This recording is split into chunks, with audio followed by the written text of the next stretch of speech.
in conjunction with the fact that what we are hearing is reports of prison overcrowding and reports where this is not the first time we've heard a story like this, where there has been a prison escape. What do you think this says about the prison system in the United Kingdom today? Well, it's very difficult to draw wider conclusions. We know the prison system is in a mess. Now, of course, the responsibility of the Labour government, but very much a legacy of the Conservative governments that went before. However, this is obviously extremely alarming in itself, because no one wants a dangerous criminal on the loose, and that's embarrassing and concerning footage for the authorities, ultimately for the government, to see someone who's clearly deemed very dangerous and should be in secure custody simply walking out of a hospital. Michelle, Matthew is right in saying that one incident does not necessarily reflect a broader trend, but I would suggest, given that we've also heard that the prison system is overcrowded, that there is going to be an early release scheme that is put into effect to go along with several other early release batches that we've seen over the last 2 years. What do you make of Matthew's comment there, that really this is a legacy of the past Conservative government? I think they're two totally separate issues, because what we've seen there on that footage is an individual who should have had armed officers outside making sure that he didn't leave, and he just literally walked out of the hospital just as you or I would have. But to challenge that, though, I don't think they are separate issues, because if you have an overcrowded prison system, you have resources which are at breaking point, and I would suggest that those resources could potentially have been used to stop this particular person if it was better resourced. Yeah, but we're talking about somebody that's walked out of a hospital, not out of the prison. So that individual has been able, in broad daylight, as the footage shows, just to walk out. And that, therefore, indicates that there is a serious protocol breakdown. And there needs to be an investigation as to how that happened and where the person was that was meant to have been preventing that. Had they gone to the toilet? Had they gone to get a donut? You know, these big questions need to be asked and answered. And we've seen from this, I take on board that this has been a problem long in the making in terms of the capacity issues in our prisons. However, under this government, we have seen so many errors when it has come to releasing the wrong prisoner. And sometimes very dangerous ones have been released. And the scheme to continue to release prisoners is worrying, because they keep getting it wrong. And now that is under this government that's happening. But Michelle, why did your government allow our prisons, which are essential for public safety, essential for deterrent, so fundamental to a functioning state, why did your government allow them to be run down to the extent that they are, so that they are overcrowding to the point of breaking? So we did have a massive expansion programme that was underway. I think there was, so this wasn't under my brief, but I believe there were several delays caused by COVID, etc., that meant that capacity wasn't built adequately at the right time. However, I think it's a bit ridiculous now, over 2 years in, to keep harping back to what the Conservatives did. This government needs to own some of the responsibility. They are in power. They were elected on their own manifesto. They have their own ministers in charge of the Department for Justice. It's on them now, not on the Conservatives. Michelle, I'd follow up here, because many people would be looking at this footage and they would think, well, this problem could have been avoided in the first instance if this man was deported back to Sudan immediately upon facing that particular charge. I have mixed feelings about this, in that I think that someone who has violently committed robbery, for example, let alone even more serious charges of, say, sexual assault or murder, deserve to face justice. At the same time, when you have an overcrowded prison system and now you have a very dangerous man on the run, this could have been solved with deportation in the first instance. Would you have supported that? I would do, and throughout I've always argued that we needed to get further on immigration, and the fact that these individuals are attracted to come here in the first place is continuing to be a problem that both the government I was part of and this subsequent government have failed to grip. So this will just be one of many cases where we see our shores attract criminals as well as those seeking economic refuge, trying to claim that they are genuine refugees. Stephen, your response to this story? Yeah, I'm puzzled it took 5 minutes for the word deportation to come up in this story. It is bizarre to me that we think that police officers in the prisons and in the hospitals where this person was, I suppose, undergoing some kind of care as well as some sort of mental patient, that they can keep tabs on every single person. Things happen. Balls are dropped. It is hard to do the job of law enforcement and detention, and things will fall through the cracks. The question is not whether bad things will happen and people will slip through your fingers. The question is, are they your people, or are they people who didn't belong there in the first place? I don't know much about this guy besides that the ticker said he's Sudanese, which means he belongs in Sudan. He is their problem, not yours. That is the bottom line here. You have beds for your British citizens who need help. You have prison cells for your British citizens who need detention. But the last I checked, the House of Lords said you have about 12% of your prisons filled by foreign nationals compared to the US's 8% of foreign nationals in our prisons. You only have so much space. If you don't want to let these people go, maybe you should build more prisons. Well, I agree with that point. TJ, though, on my earlier point, there were two women who were seriously injured in the robbery that this particular migrant committed. What do you say to them when he would be potentially deported back to Sudan and then would just, I imagine, be free to roam the Sudanese community without getting the justice for those two women? How do you balance that part of the deportation equation? The justice for the two women is getting him out of the country. He wasn't supposed to be there. I mean, this is the same situation as in Georgia with the Laken Riley, who was raped and murdered by Jose Ibarra, who made it to New York, was incarcerated, then he was released and ended up in Georgia, where he committed felonies and took a life. The only thing that you can do to start correcting this is send the person back to where they belong, let the Sudanese government deal with him the way that they will, let his community deal with him the way they will. But he's not part of your community. Make him go away. It's that simple. Yeah, and tighten your borders to begin with, you know? I mean, again, it's a problem that just doesn't seem to want to go away. I mean, certainly, yes, it seems that in the UK numbers are starting to drop a little bit.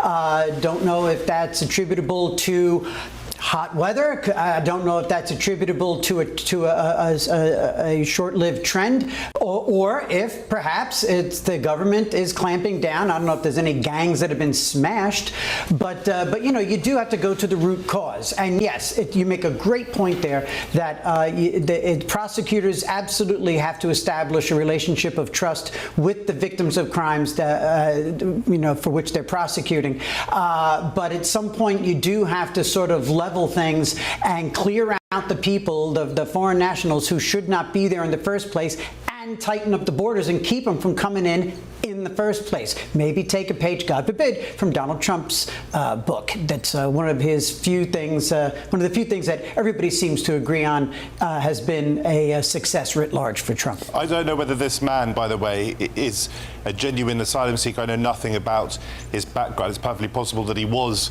legitimately part of our community and then therefore very much our responsibility. What I would say is, you were talking about the figures and progress being made by the Labour government just then. As of, I think, last Friday, small boat arrivals on small boats were down, I think, 41%. Compared to the same time last year. That is a significant reduction. I'm not saying it's enough. It's this government's policy to stop the small boats, as it was the last government's policy. But we do have all sorts of responsibilities under our laws and international law. It's not remotely as simple as you chaps are trying to make out. Michelle, it sounds like Shabana Mahmood, who, again, I don't think is going nearly far enough when it comes to legal or illegal immigration, but at the same time she's doing some good things, and I think she's going further than other members of her party would go. Yeah, it sounds like she will be moved out of the Home Office, potentially and out of the Chancellorship. How do you think that could change how illegal and legal migration issues are dealt with by the Labor Party? I think it could have a dramatic impact because, as we saw, a lot of her policies went down like a lead balloon with the Labour Party MPs and some of the membership. Therefore, it really depends on who that individual is that potentially replaces her and whether they're going to continue with her work. And we seen Burnham boxed into a bit of a corner on this, because his seat is one that really has a great deal of sentiment and anger and disappointment, like most of the country, that we have failed to deliver on this promise around immigration and controlling our borders. And therefore we saw during that by-election him come out and say things that typically in the past had been alien to his positioning. He had been much more pro-refugee and pro-immigration in tone than he had changed to be. So he's boxed in somewhat, so there is a limit to how far he can move now, but it will depend on who that personnel is in terms of how much they push this, how much force they give it, and the types of policies that they continue with. Well, Matthew, just finally and very quickly, we actually don't know still as much as I think we should when it comes to both personnel and policy for a Lucha Burnham government. Mm-hmm. We have seen now pretty, I would say, light interviews with, the rest is politics host, Gary Lineker. We saw, I think, a stunt-like performance today in Wales where he was taking, I think, highly vetted questions from the public. Are you concerned we don't know enough about what a Burnham government would bring from both a policy and personnel perspective? Yeah, I am concerned. I mean, we wait until Monday to find out who Andy Burnham's cabinet is, but I think the lack of scrutiny that has been allowed is really quite extraordinary. Someone's coming in as a chap who was a mayor of a city, a mayor of Manchester. He wasn't an MP until 2 or 3 weeks ago. He wasn't on the Labour Party's ticket at the last general election, and suddenly he's going to be Prime Minister. And so far he's given a speech where he hasn't allowed questions at the end of it. He's given an interview to Gary Lineker. I'm allowed to talk about sport on GB News. He's allowed to talk about politics, but it's not exactly an Andrew Neil-like interrogation. And it's not going to be... Interestingly enough, he actually promised about 15 years ago that if he ever was to become Labour leader, this would be his first interview. Yeah. And indeed, as well, he's not going to be scrutinised, at least not in the Commons, for the next 6 weeks or so, because the Commons is not sitting. Now, there will be parliamentary select committees that have the power to sit over the recess, but that's hardly the sort of scrutiny that I think the public might expect. So I think there are issues, and most of us have been left as bystanders in this whole charade. I agree. OK, ladies and gentlemen, we will talk more about the Burnham government or impending Burnham government soon, but still ahead on The Late Show Live. It will shock you if you have an honest eye listening to the president tonight, and everything he is saying will be backed by facts and by evidence. You do not want to miss President Trump's major address to the nation right here live on GB News. But first tonight... He's a terrible mayor. And look at the crime you have in London. Well, the world's worst mayor is about to become a lord as Sir Keir Starmer hands Sadiq Khan a peerage. But there's more to this story than you might know. I'll reveal all next. This is The Late Show Live on the People's Channel, GB News.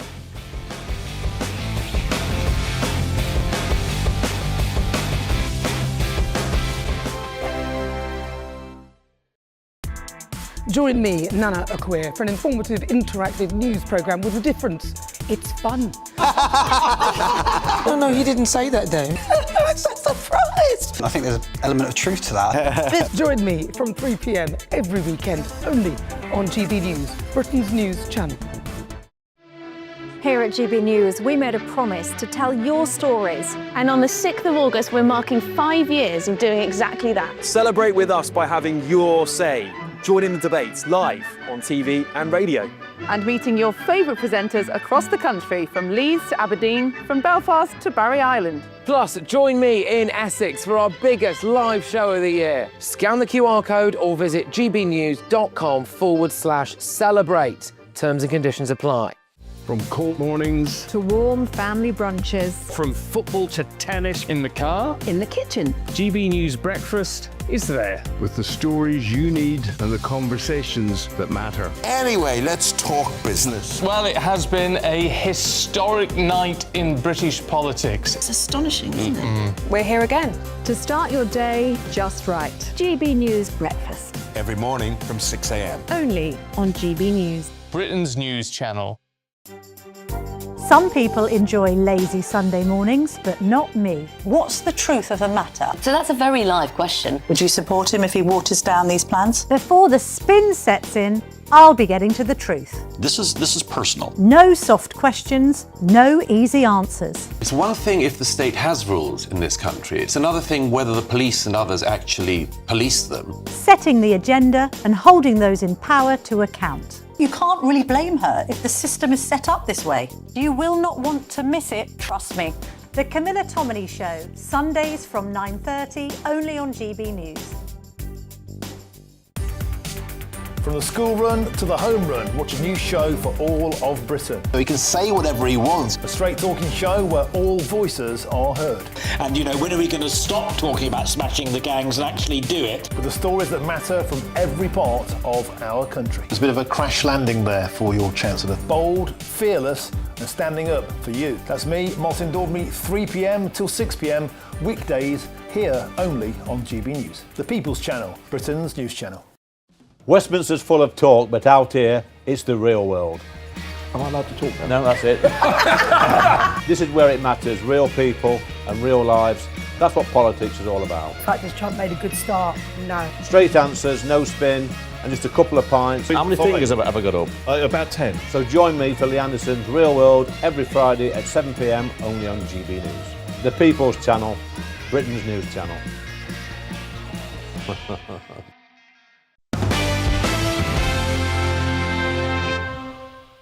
This is against FIFA's rules. FIFA in the past have fined Britain for wearing poppies on their shirts. Welcome back to The Late Show live on the People's Channel, GB News. Tonight we will reveal the letter that the Falklands government sent to FIFA after Argentina's football team unveiled a banner claiming the islands as Argentinian territory. You don't want to miss that. But first tonight, Sir Sadiq Khan has been made a peer by Sir Keir Starmer in one of his last acts as Prime Minister. The Mayor of London has been elevated to the House of Lords, potentially opening the door to a spot in Andy Burnham's future cabinet, although GB News understands he is not seeking a ministerial role. But I put it to you, Sir Sadiq, what happened to this? That exchange between Sean Bailey and myself is proof, if it was ever needed, that we should abolish the House of Lords. And to the Prime Minister, do you remember this Guardian article from 2023? There's the headline, I won't hand out resignation honours if I become PM. Oh, and there's more. This is what the President told GB News just a few weeks ago. I don't want to cause any problems, but your Mayor of London is grossly incompetent, a bad person, and a horrible representative for your country. You know that. That's why you're smiling and laughing, and it's true. But you know that. The Mayor of London is a horror show. Well, I'm now joined by a man who I think may agree with the President, at least on that score, former Labor MP Stephen Pound. Stephen, great to see you. The obvious question first, does Sir Sadiq Khan deserve this?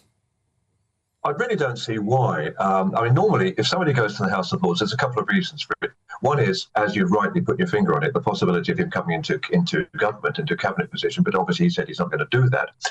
The other thing is to make damn sure he doesn't stand for Mayor of London next time around, because although he's done quite a few terms already, there's a suspicion that he's going to try to go for it again. Now, putting him in the House of Lords means it would have to be very, very difficult for a Labour candidate to stand for mayor of this city when he's actually in the House of Lords.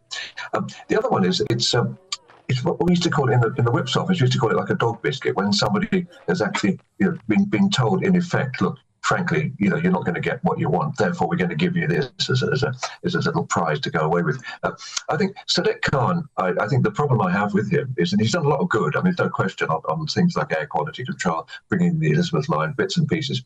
He's done good work. However, I think he's taken the personality too far. What really actually gets my goat, and I'm a Democrat, I'm a Labour person, I'll be Labour till I die, unfortunately. But if you actually look on the tube stations, if you look around London now, you'll actually see his picture, his name. Now, even Boris Johnson, who was no shrinking violet, he's not the most modest of human beings, never ever referred to himself. It was always in the posters. It was always the Mayor of London.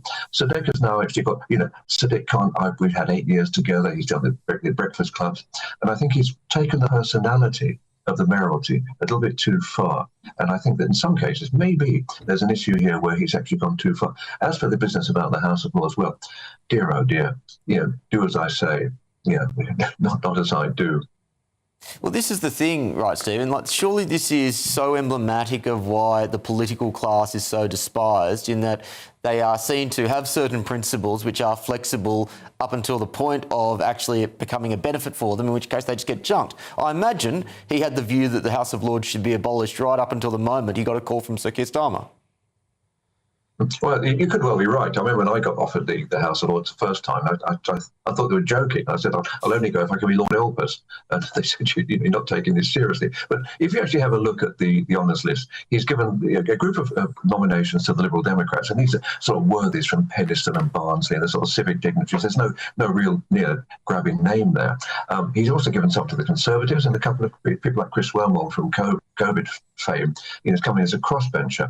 I think the only politician on Keir's front is Kitty Usher, who was, I was in the House with her, she was the MP for Burnley, back in 97, 2001, and oddly enough, an extremely good trombone player and also a rather distinguished city minister. What most of Keir Starmer's people, if you actually have a look at the list, there's two or three people, in fact, from the Death Penalty Project. There's people like Barbara Mills, who's actually a very senior lawyer. A lot of them are people from the sort of human rights world. It's almost like this is, goodbye, and I'm gathering my friends around you. Here's your goodbye present. It's an interesting one because the resignation honours list is something that most MPs and most PMs clutch very close to their chest. Liz Truss was the Prime Minister for half an hour, and she absolutely insisted on having a full panoply of resignation honours. I think with this lot, they could have been a lot worse. There's no real political hacks in there, apart from Sir Sadiq Khan.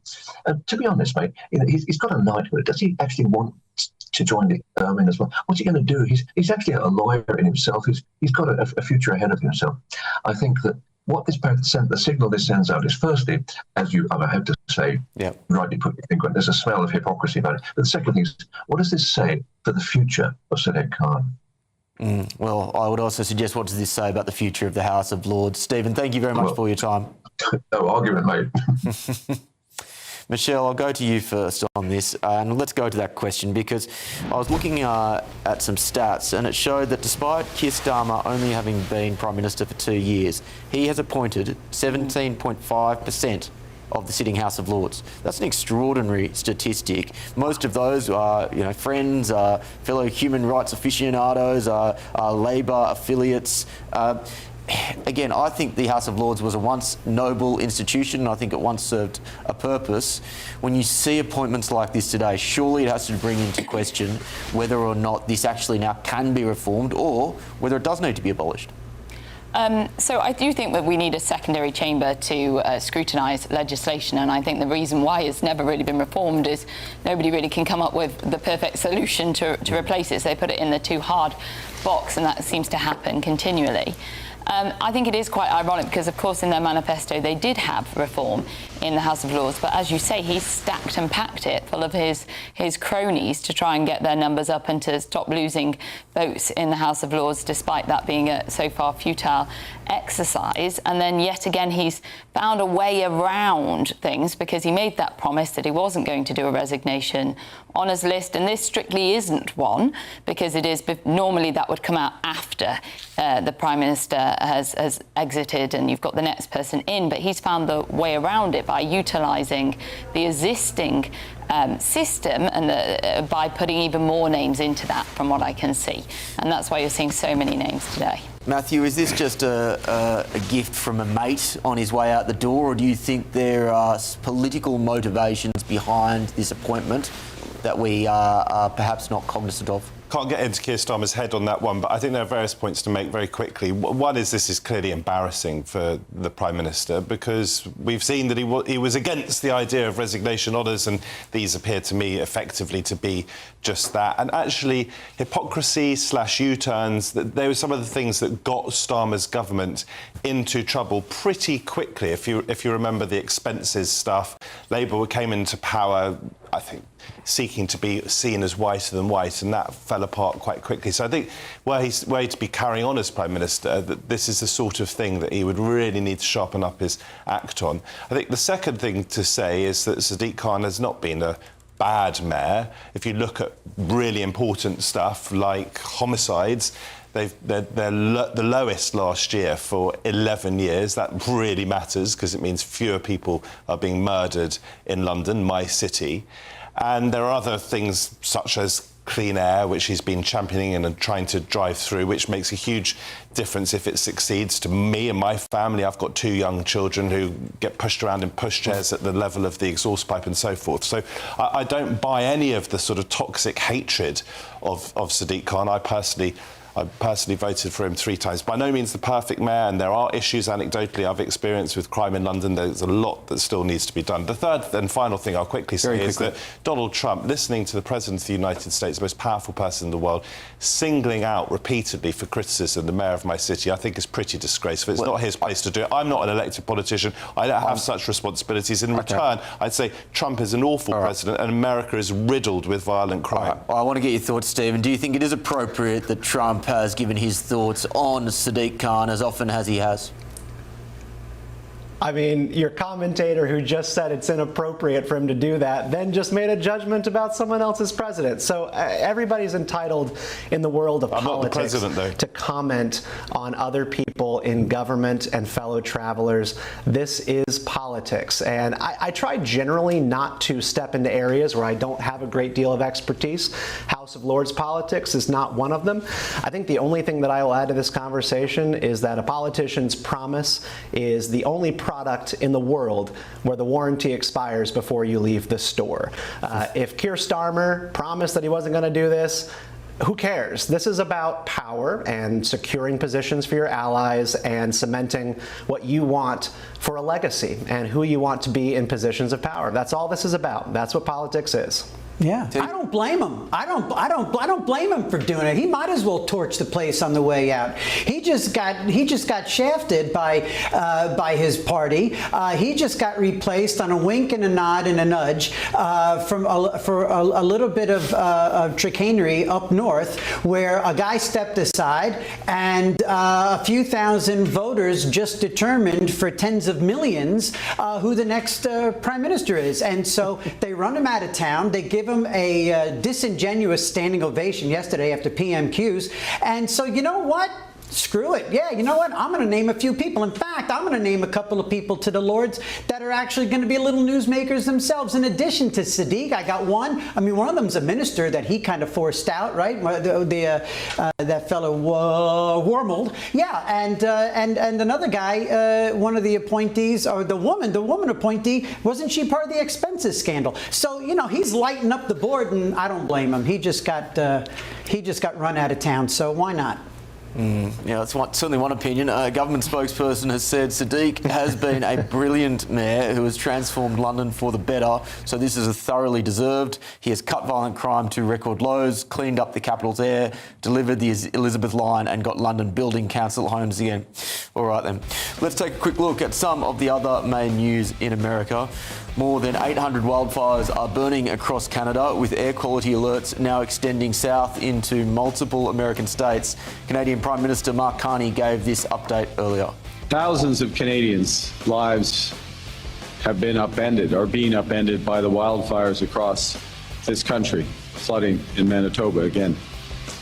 And on behalf of all Canadians, everyone in this room, all Canadians across this country, I want to thank the courageous firefighters, the first responders, the Indigenous and local leaders who are working tirelessly to keep our people safe. Elsewhere, a White House teleprompter operator is being investigated over allegedly using inside information to place bets and make nearly $100,000. And finally, Kamala Harris has called for an investigation into America's ICE agents following the deaths of 3 people in the space of a week.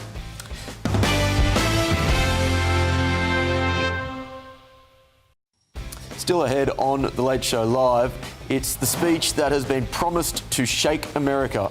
Donald Trump is set to reveal bombshell information on the 2020 election later tonight. We'll be going to that live. But first, tonight...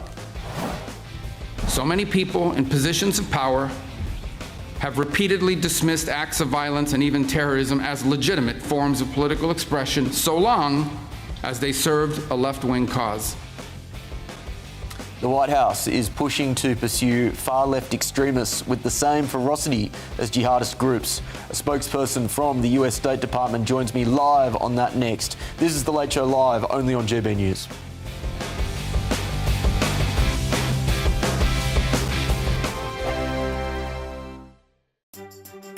Some people enjoy lazy Sunday mornings, but not me. What's the truth of the matter? So that's a very live question. Would you support him if he waters down these plans? Before the spin sets in, I'll be getting to the truth. This is personal. No soft questions, no easy answers. It's one thing if the state has rules in this country. It's another thing whether the police and others actually police them. Setting the agenda and holding those in power to account. You can't really blame her if the system is set up this way. You will not want to miss it, trust me.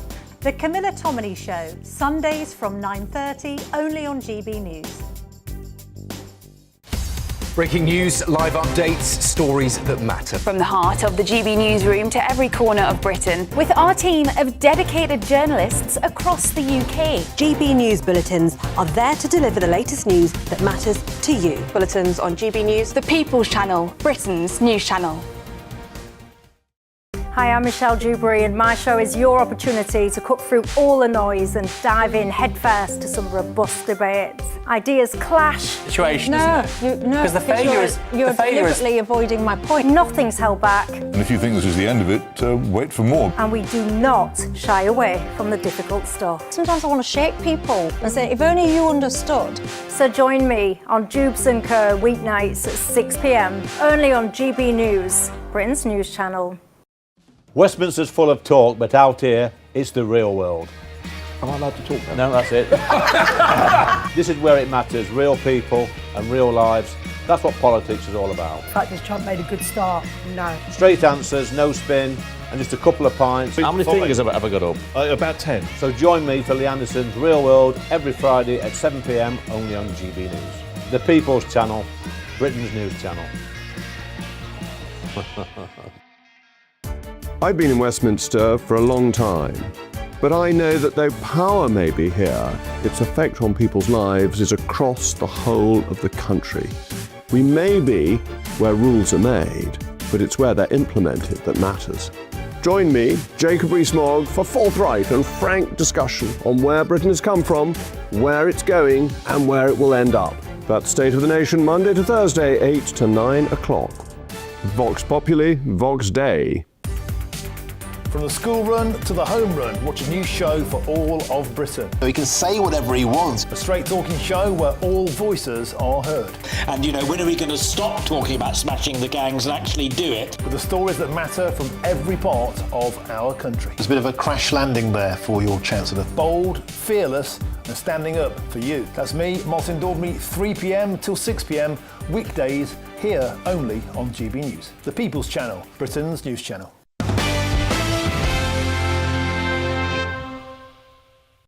Welcome back to The Late Show Live. Marco Rubio has hosted delegations from more than 60 countries this week to address what the State Department is calling a resurgence of far-left political violence globally. Here in my country, so many people in positions of power have repeatedly dismissed acts of violence and even terrorism as legitimate forms of political expression, so long as they served a left-wing cause. It is why during those so-called George Floyd riots in the summer of 2020, as criminals and extremists burned and looted their way through America's great cities and nearly brought the country to its knees, city governments all across the country simply refused to prosecute the people conducting these acts of violence and terror. It is the reason for the now infamous image, maybe you all recall this, of a news anchor from a very prominent agency, a news anchor standing in a neighborhood consumed in flames. Meanwhile, the chyron on the bottom read that the protests were mostly peaceful. Rubio also called for an international response to the issue at the summit, marking an expansion of President Trump's focus on left-wing political violence. Well, joining me live from our Washington studio is State Department spokesman Tommy Pigott. Tommy, thank you for your time. Rubio referred to this as historically a blind spot when it comes to the assessment of terrorism. Why has left-wing extremism traditionally been that blind spot? Well, the Secretary making that case very convincingly. He made a case how too many in the mainstream media and elsewhere were trying to excuse this violence based off of its motivation, trying to ascribe to it some virtuous motivation that excused the disaster that those groups were wreaking on society. No more. Not only did his speech outline the case for how this leftist violence is increasing, he also outlined the case against the ideology that motivates this terrorism. The ideology of destruction, the ideology of communism that has failed so many people. And when you're talking about the facts of the matter here, as we're seeing in the United States, for example, that anti-government plots and attacks, far-left terrorists account for the majority of those. In Europe, we're seeing far-left terrorist groups on par with jihadi terrorist groups in terms of attacks and plots. This is a pressing issue, and it's also transnational, which is why we had to bring countries together in order to address it. Well, on the transnational element here, do you think that when it comes to the United Kingdom, far-left violence is on the rise? Well, unfortunately, far-left violence and terrorism is something that both the United Kingdom and the United States both know. That's part of why addressing it is so important. I mean, there are so many examples here of really terrible violence that is happening. One thing that the Secretary actually spoke to when it came to Berlin, for example, is we saw the far-left terrorist attack on Berlin that led to a power outage there, which was the longest power outage since World War II. That is the scale of the violence that we are talking about. So we have actually taken steps to designate groups already. From the State Department's perspective, the Secretary already indicating that more designations can be expected. And I think another part of this that, again, is so important is that those that are critiques of this policy will claim that it has something to do with politics when nothing could be further from the truth. We've met with practitioners from around the world, intelligence analysts, counterterrorism analysts, law enforcement, who have seen this threat with their own eyes, and that is what is leading this, practitioner-based, seeing the violence with our own eyes, and now we're going to have policy to address it. And this ministerial is bringing together the practitioners with the policymakers to do just that. I'm aware that it was 66 countries that took part in this summit. Was the UK one of them? The UK was one of them, and you really had countries from across the political spectrum here in terms of left governments, right governments. I think that's a testament to actually the scale of the threat that we face. We are no longer ignoring this threat. This was ignored by previous administrations. We're addressing this threat. We brought the 66 countries together to address it. And the reason why that's necessary is there are examples that we've seen of these groups where they fundraise in one country, they recruit in another country, they plan in a third country, and then they attack in a fourth country. We need to be transnational in addressing this. That's why this is so important, to make sure that we are responding to this threat with the urgency that it deserves in order to defeat this threat and protect our citizens. Some people would point to January 6th, they'd point to far-right groups or neo-Nazi groups to say, well, you know what, there isn't a problem with far-left violence, it's just political violence across the spectrum. Why has the far-left been isolated here?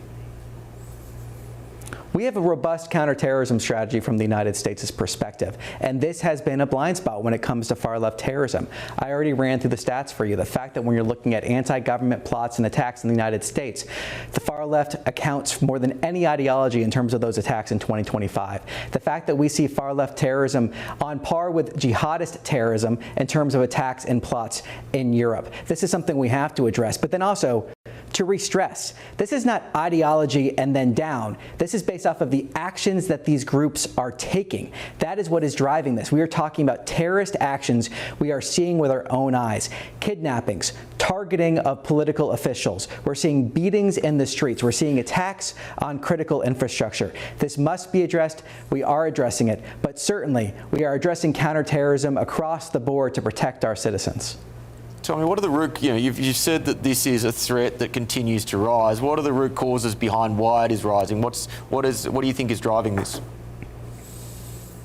Well, part of what the Secretary outlined is, first, we haven't had the response that has been necessary to defeat this threat. The fact that we haven't had, before this administration, the type of transnational response needed to address it, and that's part of what this ministerial is addressing. The second part is what the Secretary was describing in terms of the ideology that is motivating so much of this. The fact that you have groups that clothe their mission in the words of liberation or equality, but are actually anything but that. In fact, are ideologies of destruction, are ideologies of terror that seek to destroy instead of create. So the Secretary calling out that ideology very forcefully, but also making clear this is about actions and addressing that blind spot that has existed, that has kept us from addressing this as robustly as necessary until now. Jihadist ideology is also an ideology of destruction. Would you place far-left terrorism on par with the threat of jihadist terrorism? Well, as I was just discussing, we are seeing in Europe attacks and plots from far-left terror groups are on par in terms of number with jihadist threats. The Secretary talking about how, of course, we take those threats incredibly seriously. And he also pointed to the fact that when we came together as a transnational body in terms of other countries working together, we were able to reduce this threat that we saw. It, of course, remains a very real threat. And we continue to have working conferences, conferences internationally, groups together to address this threat. We're continuing to do that. We're able to do these things across the board. But that doesn't mean we have to accept a blind spot. In fact, we should not accept that blind spot. We should build that strategy and also make sure that we're building on the counterterrorism strategies that work to address this pressing issue. Is this a distraction from the Iran conflict, which now shows no signs of ending? Well, first of all, when it comes to Iran, the president has already made the world safer because of what he has done. The actions that he has taken to prevent the Iranian regime from obtaining a nuclear weapon, including Operation Midnight Hammer, including Operation Epic Fury, which saw the decimation of the conventional weapons capability of the Iranian regime. The president has taken action already that has made the world safer, and he's been very clear on his objectives from the beginning. When it comes to Iranian proxies, that is something that we're continuing to address. The Iranian Tommy, terrorist this isn't my proxies. question. Is this summit a distraction from the conflict, which is increasingly unpopular in the US? I mean, distraction, I wouldn't even go there because it's not a distraction at all. I mean, we're seeing the president talk about Iran routinely. This is a threat that we're seeing very real. We shouldn't ignore a terrorist threat that's leading to the longest blackout in Berlin since World War II, that's leading to beatings in the streets, that is leading to deaths across the world, that is leading to the creation of an assassination culture that we are seeing in the United States and elsewhere. That is something that cannot be ignored, must be addressed. But to the point I just was making, of course we continue to address the Iranian terrorist proxies as well. That was the point I'm making. The United States of America, with our partners, is able to take these actions and will continue doing just that. Tommy Pigott, thank you very much for your time. Still ahead on The Late Show Live.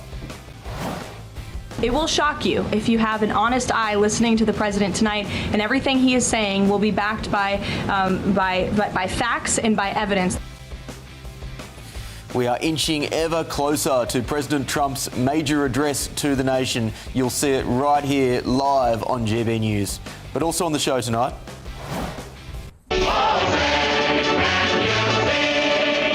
Anything about a Yankee, that's all for me. Little Johnny Jones, the jockey from the USA. We'll ride the pony, Yankee Doodle, English Derby Day. I must admit, it didn't make my Spotify Best Songs of the Year playlist. A Scottish tribunal has ruled that calling an American colleague a Yank amounted to racial harassment. Well, is it? This is The Late Show Live on the People's Channel, GB News.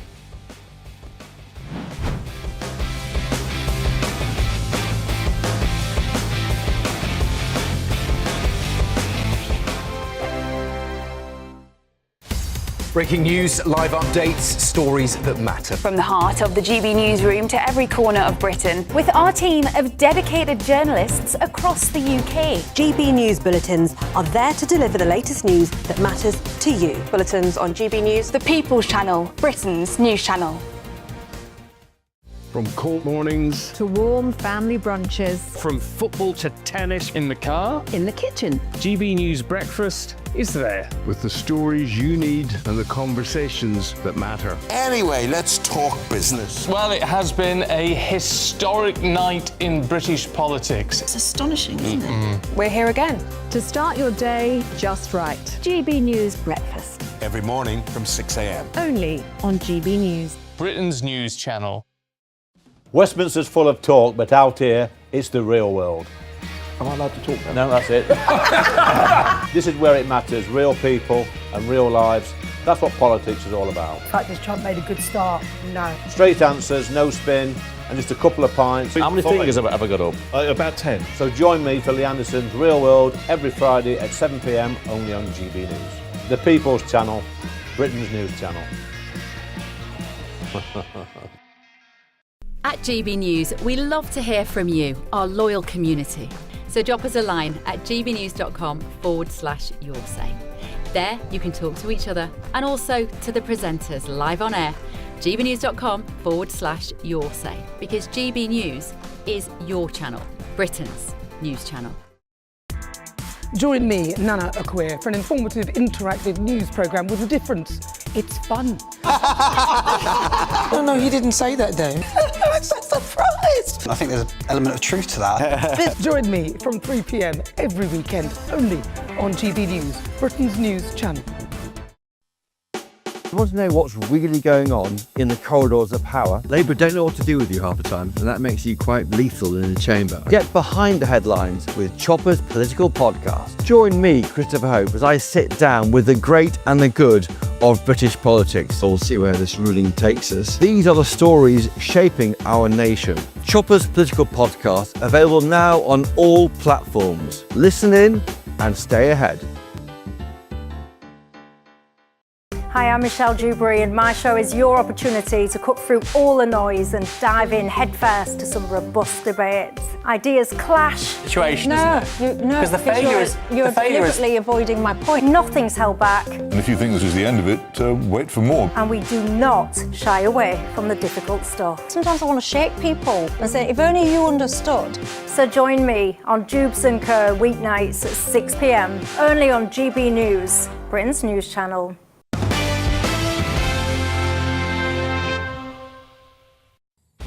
Welcome back to The Late Show Live. I'm Will Kingston. Still ahead, GB News will reveal the letter that the Falklands government have sent to FIFA after Argentina's football team unveiled a banner claiming the islands as Argentinian territory. You don't want to miss it. But first, let's delve into some of the main stories on the front of tomorrow's papers, starting with the front of The Times, which is reporting that Andy Burnham is set to face a left-wing revolt over his reported pick for Chancellor Shabana Mahmood. Let's go to my London panel. Michelle, I'll start with you.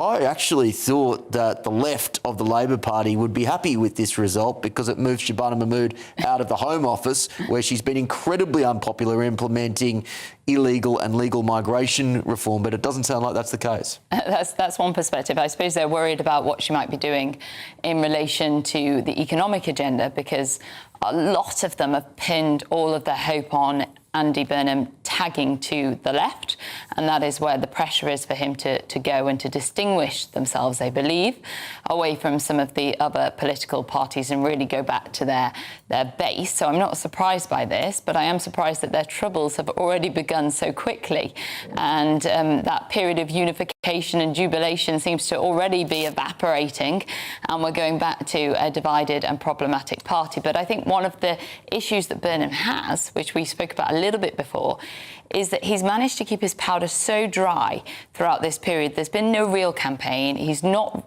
developed a platform or a vision that he's had to put forward to scrutinise, to be scrutinised by the members or even the parliamentary Labour Party.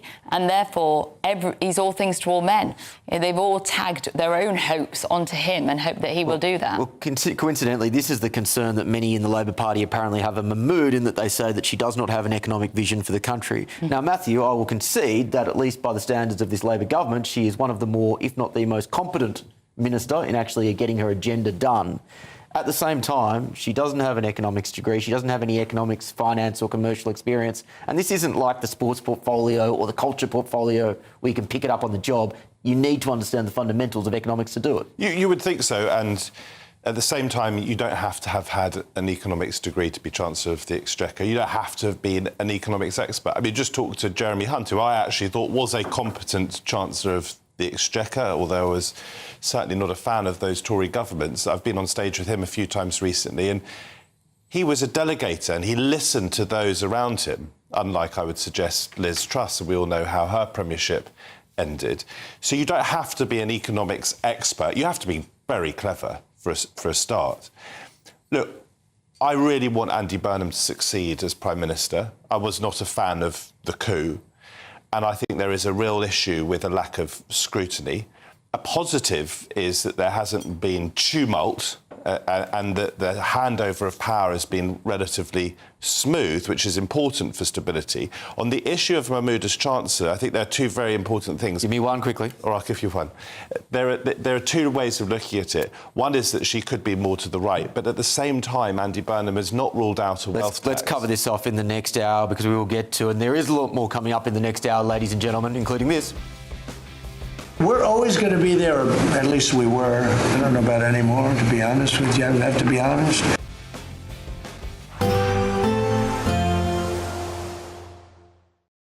Today, clouds overhead, total zen within. Boxed Solar sponsors the weather on GB News. Morning, welcome to your latest weather update from the Met Office here on GB News. The next few days will bring more dry and sunny weather for the vast majority. It's going to turn a little cooler through the weekend. Only the small chance of seeing a shower here and there. Quite a grey start again over eastern England, parts of northern and eastern Scotland. One or two light showers in here as well. But for many, it's a sunny start to the day. We'll see a bit of cloud bubbling up, and there is the possibility of seeing one or two more showers, northwest England, perhaps later on into Wales and across the Midlands. But most places will stay dry. Not as warm as recent days, but we could still get up to 30 Celsius somewhere across the southwest. Cooler on these North Sea coasts, particularly if it does stay a little misty. The northerly breeze will continue to bring down a few shower clouds at times. The possibility again of one or two showers, but I wouldn't get too excited if you're after rain. Those showers are going to be very hit and miss and probably won't produce much rain at all. Most places are just going to stay dry and fine. Not as warm as recent evenings, but still sunny spells across much of Scotland and Northern Ireland. The far north of Scotland keeping quite a bit of cloud into this evening, and cooler conditions here, and the cooler weather will trickle south across all of the country as we head into the weekend. We'll continue to see some cloud coming in overnight across eastern counties of England, and still a bit of drizzly rain across northern Scotland. But again, most places will be dry. Quite a comfortable night actually. May stay up at 15 or 16 in the south, but for many, certainly in rural spots, will be down into single figures to start Saturday. We also start Saturday with quite a bit of sunshine, but overall a cloudier day, and the cloud bubbling up and pushing into northern England, later Wales and the Midlands could produce one or two showers, but again, most places won't see them, many places staying dry. Sunny skies continuing across southern parts of England and western Scotland. Still pretty warm in the south, but just not quite as warm as it has been. Goodbye. Today, clouds overhead, total zen within. Boxed Solar sponsors the weather on GB News. From cold mornings to warm family brunches, from football to tennis, in the car, in the kitchen. GB News Breakfast is there with the stories you need and the conversations that matter. Anyway, let's talk business. Well, it has been a historic night in British politics. It's astonishing, isn't it? We're here again to start your day just right. GB News Breakfast. Every morning from 6 a.m. Only on GB News, Britain's news channel. Join me, Nana Akwe, for an informative, interactive news programme with a difference. It's fun. No, he didn't say that, though. I'm so surprised. I think there's an element of truth to that. Join me from 3 p.m. every weekend, only on GB News, Britain's news channel. At GB News, we love to hear from you, our loyal community. So drop us a line at gbnews.com/yoursay. There, you can talk to each other and also to the presenters live on air. gbnews.com/yoursay, because GB News is your channel, Britain's news channel. Some people enjoy lazy Sunday mornings, but not me. What's the truth of the matter? So that's a very live question. Would you support him if he waters down these plans? Before the spin sets in, I'll be getting to the truth. This is personal. No soft questions, no easy answers. It's one thing if the state has rules in this country. It's another thing whether the police and others actually police them. Setting the agenda and holding those in power to account. You can't really blame her if the system is set up this way. You will not want to miss it, trust me. The Camilla Tominey Show, Sundays from 9:30, only on GB News. From the school run to the home run, watch a new show for all of Britain. He can say whatever he wants. A straight talking show where all voices are heard. And, you know, when are we going to stop talking about smashing the gangs and actually do it? With the stories that matter from every part of our country. There's a bit of a crash landing there for your Chancellor. Bold, fearless and standing up for you. That's me, Martin Daubney, 3 p.m. till 6 p.m, weekdays, here only on GB News. The People's Channel, Britain's news channel. Westminster's full of talk, but out here, it's the real world. Am I allowed to talk now? No, that's it. This is where it matters, real people and real lives. That's what politics is all about. In fact, has Trump made a good start? No. Straight answers, no spin, and just a couple of pints. How many fingers have I got up? About 10. So join me for Lee Anderson's Real World every Friday at 7 p.m, only on GB News. The People's Channel, Britain's news channel.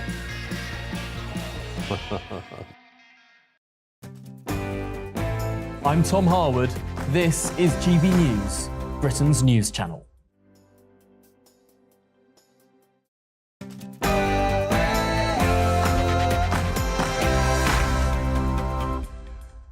Live from London, England, this is GB News with the stories shaping Britain and America. Tonight, President Trump will make a major address about the 2020 election. This was White House Press Secretary Carolyn Leavitt earlier. Will shock you if you have an honest eye listening to the president tonight, and everything he is saying will be backed by facts and by evidence.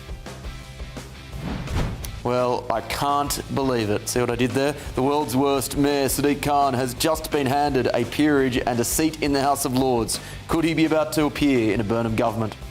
He's a terrible mayor, and look at the crime you have in London. There's a new war on terror. The White House unveils plans to pursue far-left extremists with the same ferocity as jihadist groups. US State Department spokesman Tommy Pigott joined The Late Show Live earlier. The far left accounts for more than any ideology in terms of those attacks in 2025. The fact that we see far left terrorism on par with jihadist terrorism in terms of attacks and plots in Europe. This is something we have to address, but then also to re-stress. This is not ideology and then down. This is based off of the actions that these groups are taking. No more special treatment. Washington says shared values will no longer paper over disputes with Britain. So, what happened to this? Americans have had no closer friends than the British. Elsewhere tonight, how about this?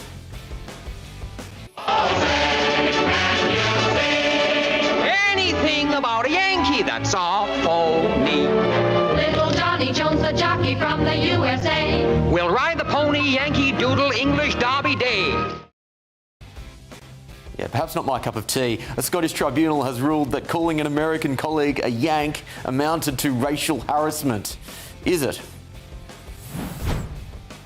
The hand of politics. Argentina's players marked their World Cup semi-final victory with a provocative Falklands banner. Tonight, GB News will reveal the letter that the Falklands government sent to FIFA. I'm Will Kingston, and this is The Late Show Live.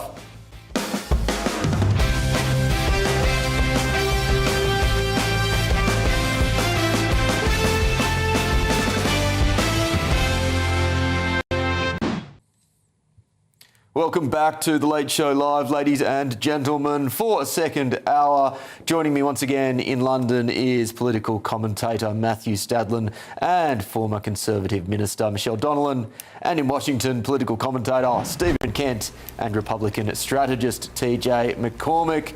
Thank you for enduring me for another hour, one and all. Moving on, and President Trump's chief trade advisor has warned that America's allies are taking an emotional approach to negotiating trade deals, saying countries need to resolve differences, otherwise they will become politically untenable. Jamison Greer is currently seen as the biggest bloc to resuming a frozen technology deal between the US and Britain after suspending the deal announced by Sir Keir Starmer and Trump last year. We're taking the next logical step with a historic agreement on science and technology partnerships, and this will create new government, academic, and private sector cooperation in areas such as AI, which is taking over the world. But we're committed to ensuring that you have secure and reliable sources of American AI and quantum technology. We intend to always be the UK's strongest, closest, and most trusted business partner. Very important to us. The relationship is very important. Andy Burnham will also reportedly be warned by British diplomats over slow progress to resume that deal before he becomes PM next week. With me now is reporter for Reason magazine, friend of the show, Reem Ibrahim, and former advisor to the US House of Representatives on British Affairs, Lee Cohen. Reem, I'll start with you. For as long as I can remember, when we've talked about economic deals or trade deals, a lot of the time, most of the time, you also throw in that line, we also like to trade with countries that share our values, that comes as part of the package. Here we're hearing a repudiation from the United States on that old mantra, which I think is surprising. What do you make of it? Yes, well, thank you for having me on. I think that one of the most crucial points we have to make here is that governments do not trade with one another. Businesses and people trade with one another. So when you buy something on Amazon and it's being produced elsewhere in the rest of the world and you get it delivered to your door, you are trading. That is trade. Trade does not occur because the government says yes. Trade occurs because businesses and people decide that actually the supply and demand and the prices matter for them, and therefore it is worthwhile, that trade. So when we're looking at what this particular deal was supposed to be, the tech prosperity deal at the end of last year, we know that the American government decided, actually, we're not going to sign this deal. We're not going to go through with this deal. We're going to halt and slow this down as a result of various different taxes, regulations, restrictions, online regulations that the UK government are currently introducing. Now, there is absolutely a fair point here. I think Jameson Greer made that point in the event at Axios in Washington, D.C., where he was saying, look, European leaders are being too emotional, that actually this sort of Western alliance in which we all have the same values and therefore must trade with one another is somehow the reason that we should trade with one another. And he's saying that that isn't the case. I think that Greer is totally wrong here. I think that the idea that so many different other countries are trading with one another because they have sort of similar values, and that the European leaders being far too emotional is the reason for it, I think is untrue. Greer has shown that he is pretty supportive of restrictions on trade. And I actually think that the fundamental problem is that we're talking about trade as though governments are doing it with one another. Lee, I don't know if you've ever told your wife to calm down and stop being so emotional, but it generally doesn't end well. Is this just a slap in the face to the United Kingdom and Europe? No, I don't think so, Will. Trump's trade advisor, Jameson Greer, has just delivered a much-needed dose of reality to our European allies. Europe keeps approaching trade negotiations as if history and shared values should guarantee preferential treatment. The Trump administration's answer is simple. Friendship and values should not mitigate national interests. The truth is, America innovates, Europe regulates and taxes. The EU, having failed to create its own tech champions, now tries to control American business models from Brussels. Greer is right. We shouldn't paper over these differences anymore. And with Andy Burnham set to take over from Keir Starmer in the coming days, this intervention is perfectly timed. From the beginning, I've been a vocal supporter of a strong, independent Britain. Brexit was the right decision. Now is the moment for Britain to stop shadowing Brussels' failing regulatory model that stifles growth and chases away investment. Britain voted to take back control, and it needs to stop shadowing the failing EU regulatory model. That said, I'm concerned about Burnham's Manchesterism. It sounds like more spending and more public ownership and a heavier hand on business.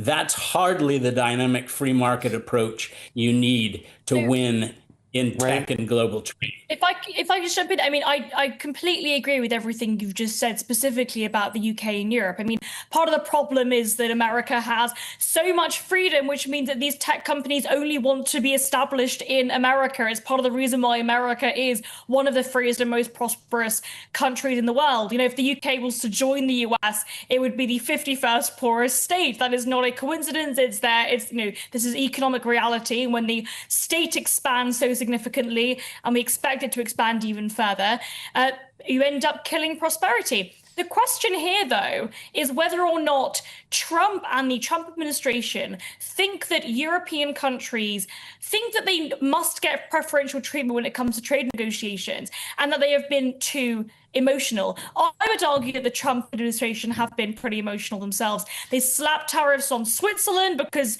Trump had a phone call with the Swiss leader and didn't like what he said on the phone and therefore decided to slap a tariff on them. That sounds pretty emotional to me. I think that when we're having these conversations about trade, we have to just remember that, yes, across the world, different governments have different regulatory approaches. I like the American regulatory approach better than European regulatory approach, but that does not mean that European leaders are being far too emotional when it comes to trade negotiations. I think that's pretty ridiculous. Yeah, I don't want to get into a tit for tat around, you know, kind of gossipy style, you know, he said, she said stuff between countries. But I think the key point here, Lee, is that, you know, shared values are a sign of friendship across particular nations. And of course you preference your friends. You preference your friends in everyday life all of the time. If we're saying we don't preference countries with shared values, then are we just saying that alliances now are pointless? Well, not at all, Will, because you trade with your friends when you can rely on your friends. And, you know, after Keir Starmer's disastrous government and the way he treated the special relationship and the way he treated the United States as a partner, the trust is really low. So I'm not sure. And it's even lower for continental Europe. So I think if that trust isn't there, you don't feel the same. And once again, we should not confuse friendship with mitigating national interests, because of course every nation should put its own interests first, be it the UK, the United States, or France. Reem, Lee, thank you very much for your time. Let's get the thoughts of my panel, and I want to go to DC first. TJ, I'll start with you. In one respect, I understand this and I'm supportive of this. Obviously, you know, America should be the first priority of the American government in the same way that the United Kingdom should be the top priority of the UK government. At the same time, I don't think that the way that this is phrased is particularly helpful. And B, surely if you aren't considering some sort of preferential treatment of friendly nations, then you are effectively saying that you put them on par with unfriendly nations like China or Russia. And is that really the message that you want to send out to the world? No, it is not. Look, condescension is never gonna win friends or keep your old friends close. You don't want to do that. Every once in a while, a lot of times, this administration will speak a little strong. They'll paint outside the lines, and you'll kind of roll your eyes and wish they hadn't.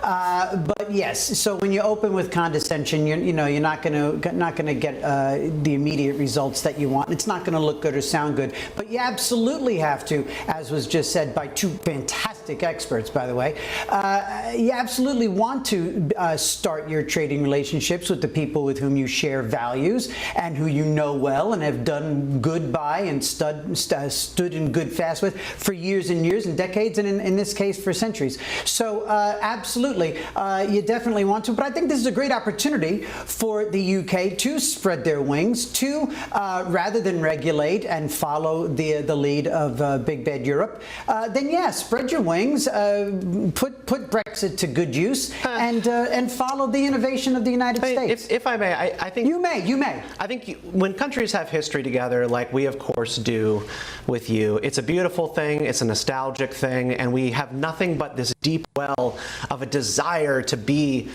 friends in the 21st century.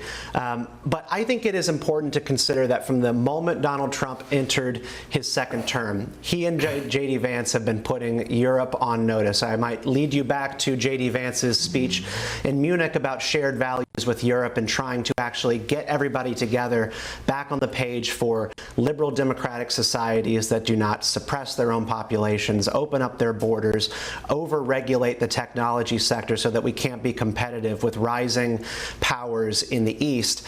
And Donald Trump, it's most interesting to look at his affinity for the UAE, the Gulf states. Right now, I think this administration respects more than anywhere in the world the UAE and the world being built around Dubai, a place where AI is considered to be the future. They have a strategic plan, an investment strategy that has them being one of the global leaders next to the United States by 2030, with almost 11% of their GDP being wrapped up in technology. This administration rightfully sees Europe as headed towards the Stone Age when the Gulf states and the United States are headed into the future.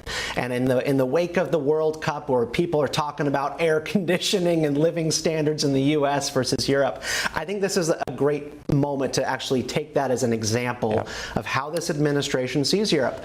And Europe's going to have to lift itself up, or it is going to get left behind. J.D. Vance took some nasty shots at the UK, at the military of the United States. That didn't help a lot in those early days. No, it certainly didn't, particularly when he, well, I think it was more actually Trump who neglected the sacrifice that were made by many British soldiers in Afghanistan. Matthew, your response to this?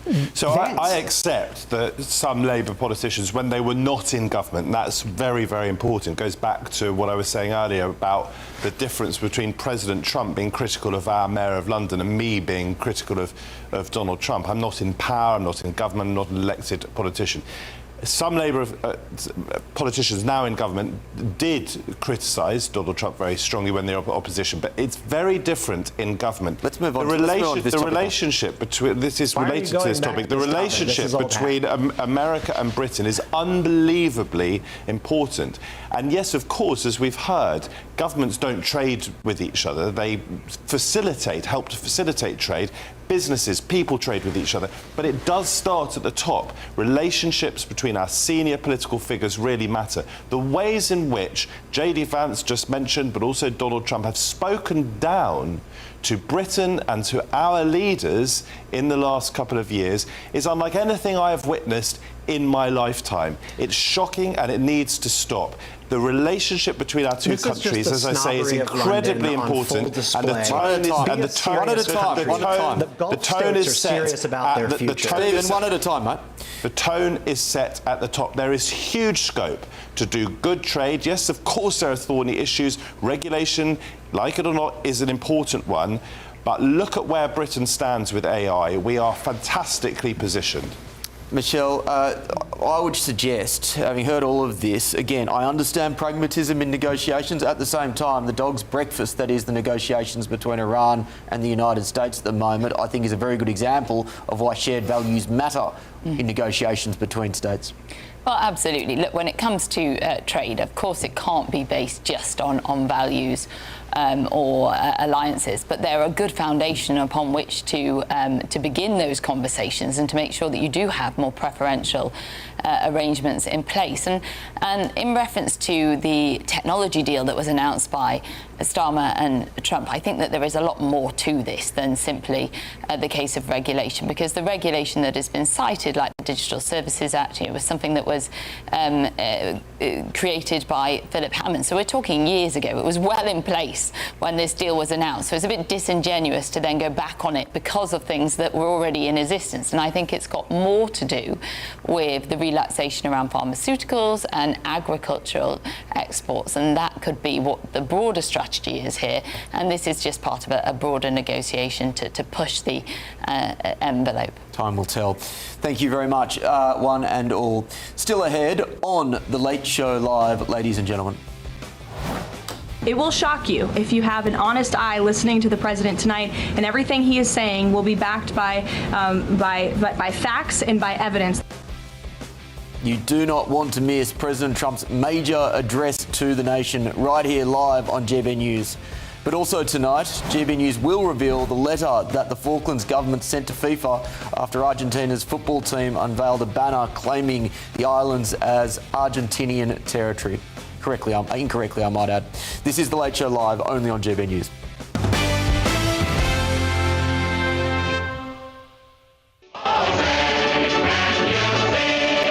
Anything about a Yankee, that's all phony. Little Johnny Jones, the jockey from the USA. We'll ride the pony, Yankee Doodle, English Derby Day. Now, a court has ruled that calling an American a Yank is now considered racial harassment. Deary me. The ruling comes after a dispute involving an American waiter working at a Pizza Express who claimed a colleague used the term and told him to go back to your own country. Despite the term being used in countless songs and pieces of literature, as well as being a term of endearment used by British squatties during the Second World War, a Scottish judge has ruled using the word is racial discrimination. Joining me live from Nashville is journalist Scotty Nell Hughes. Scotty, thank you very much. I must say, I think this is ludicrous. I was reminded of the Australian expression for Americans, which goes a step further. That's SEPO, which is short for septic tank, which is, of course, yank. I don't think in this case the Pizza Express worker went as far as maybe some more coarse Australians would. This is ridiculous, isn't it? Well, let me look at this on the short form. As a Southerner, I have to tell you, I think this is great because it is. We do call Yankees down here. We absolutely use that as a term of not the most positive, but it's not meant necessarily in the same form that you'd use other racial slurs. I think that's where this crosses the line. But as a Southern, trust me, I told my son when he went to the University of South Carolina, you can do whatever you want, but don't you dare bring me home one of those New Jersey Yankee girls as a girlfriend. Guess what he did? He brought home one of those New Jersey Yankee girls, and she's absolutely lovely. So it is definitely more of a joke, I think, here in the United States. And I think the fact that it's all about the reason, I believe, behind any racial slur. I mean, there are your hard ones that you know that those are just wrong to say. But in this case, it really is about the sentiment and the purpose for why that term is being used. If it is meant to be hateful and to encourage other people to be hateful and completely meant to cause, then I guess, I could see it. In this case, though, like you pointed out, this has been used in songs for decades, centuries. And now I think it's very interesting that they're now saying that this is a racial slur.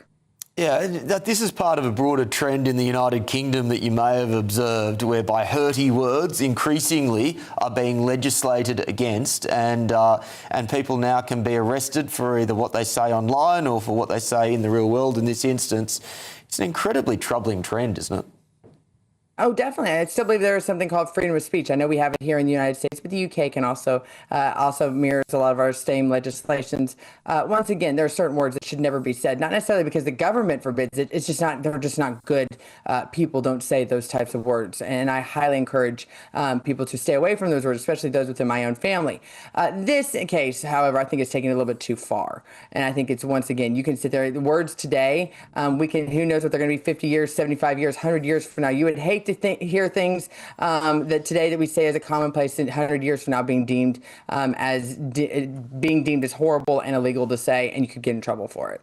Yeah, there's the language side of this, and there's also, I think, a side of this which goes to fragility of many people today, where they seem to get offended at the smallest slight.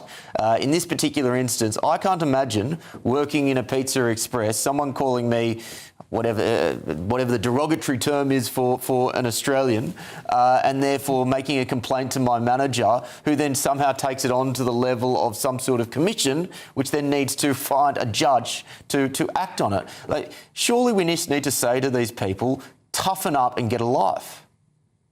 Much ado about nothing, but here's the bigger picture. I think this is what is more troubling. Where does it end? We've seen here in the United States books that might have those words that I refuse to say and don't believe people to say, but those books have been banned from libraries. And instead of sitting there saying, no, this was the time, this was the era, I do believe that if we don't study history, we're possibly going to repeat it. I don't think that's just an old adage. I think that's actually truth. And so I'm very fearful when you start to go after specific words, and the word is ending in books, getting rid of movies, then you go into full-blown censorship. And that's where I think you really start to have an issue, because you start to try to overly regulate free thinking and free people, and most importantly, free speech. Scotty, great to chat to you. Thanks for your time. Thank you.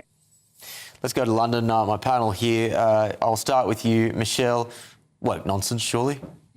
It is indeed, and when you read the story, it's a bit ridiculous because it seems a bit of a tit for tat. So he also called his fellow co-worker, he called him an incel, he called him words, so they were calling each other words.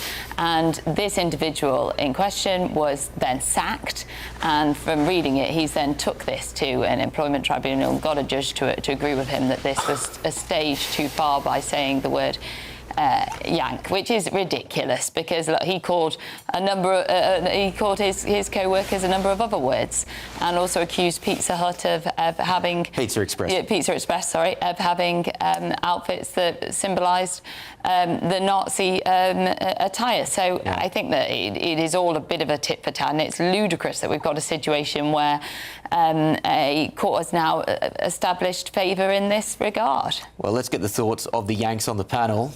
Please don't report me, gentlemen. Stephen, and I'm not in the case of Pizza Express. There is now national television evidence of my bigotry. I was hoping you were going to call me like a colonial or a buckskin or American or something like that. That would have been much more clever. You know, we were just talking about how we don't have shared values in the 21st century, and this stands out to me as one of those prime examples. Two people were insulting one another in a workplace and trading mean names, and now they are in the court system. I mean, this just reminds me again of in France. It was about 4 years ago, around the time conspiracy theories were swirling about Macron's wife, a change was made to the penal code, which actually made it a criminal offense to spread rumors about politicians or their families. These are not, in my view, free countries, yours included. But I do think that there's a place for using national slurs like that. Call me a Yank all you want. It's great. I'm an American, and I also don't like the Yankees up north. I'm from the South. Oh, God. As a New Yorker, as a New Yorker, as the one Yank here in this entire odyssey. Yes, as one vile Yank. Listen, you know, we have a term here in the States, and it's called jumping the shark, and that's when something just becomes a caricature of itself, of the whatever it is you're talking about. This is from the Happy Days clearly episode. Jumping the shark. Yes, the Happy Days episode, exactly, up on your pop culture. Yes, when Fonzie jumped the sharks on his water skis wearing a leather jacket. Yeah, that's what this is. This is absolutely silly. But you know what though? It really is a symptom of this insane off the rails free speech issue that is going on in the UK. It is really, really distressing and disturbing. It's funny-ish, but it really is a symptom of something very, very serious. Matthew, to Stephen's point, can the UK credibly still call itself a free country? Of course we could call ourselves a free country. What I would say is this idea that we don't have shared values is ridiculous.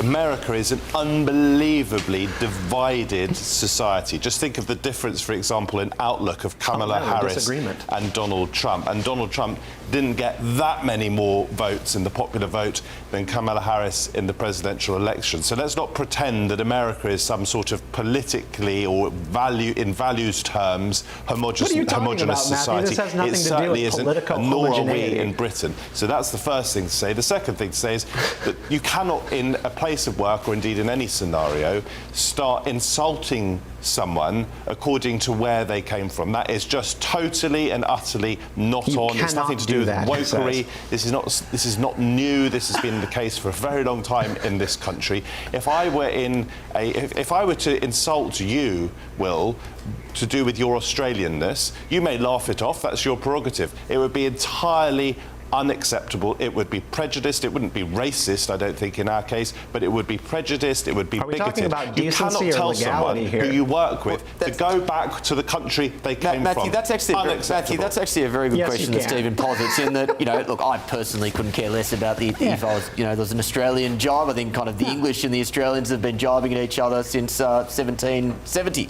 But at the same time, even if we were to concede that this is in poor taste, Why should the law get involved? Why should there be actually the threshold of this becomes an issue of some sort of racial harassment? Matthew is a wonderful example. No, because I do, Stephen, I think it's a good question you posed, and I want to get at Matthew's answer to it. Yeah, just very quickly, and sorry, my comms have gone down. I would say the law absolutely has a place when it comes to discrimination. And the question, I suppose, is it becomes a bit more complicated when it is not a racial issue. I don't think you or I are capable of being racist against each other, but we are capable of being bigoted or prejudiced against each other. And of course, we can have fun banter between you as an Australian sports fan and me as an English sports fan. That's sort of fundamental to who you and I both are. We love that. But I tell you, there is an obvious line, and if I were to discriminate against you in a place of work, or indeed outside of that, according to the fact that you happen to be from Australia, that would be entirely unacceptable, and I'm afraid that is a place where the law has to intervene. Michelle, very quickly. That may well be true, but in this specific case, this individual gave it back with 2 barrels. You know, he called him, don't know how many other names. So it's what? a bit of a tit for tat. The discriminatory but he's language, discriminated against the other chap in other ways. That's another question. We're talking about the chap who told someone from America to go back to America and called him a derogatory term that is capable of being seen as derogatory, and that is the word yank. Stephen, I'll give you the final word. It was just a couple of years ago in Germany, a man was arrested for calling the minister an idiot online, and that was deemed as offensive criminal speech worthy of pulling him out of his house. So, you know, if we're going to be able to label everything as discriminatory language, and I call Matthew an idiot, am I discriminating against him for his lack of mental faculties? I think the British will eventually say so. Wow. Here's the problem when you start litigating speech in this way, is that it becomes incredibly arbitrary. GBNews has contacted Pizza Express for comment. We're yet to hear back. Let's take a look at some of the other main news in America. More than 800 wildfires are burning across Canada, with air quality alerts now extending south into multiple American states. Canadian Prime Minister Mark Carney gave this update earlier. Thousands of Canadians' lives have been upended or being upended by the wildfires across this country, flooding in Manitoba again. And on behalf of all Canadians, everyone in this room, all Canadians across this country, I want to thank the courageous firefighters, the first responders, the Indigenous and local leaders who are working tirelessly to keep our people safe. Elsewhere, a White House teleprompter operator is being investigated over allegedly using inside information to place bets and make nearly $100,000. And finally, Kamala Harris has called for an investigation into America's ICE agents following the deaths of 3 people in the space of a week.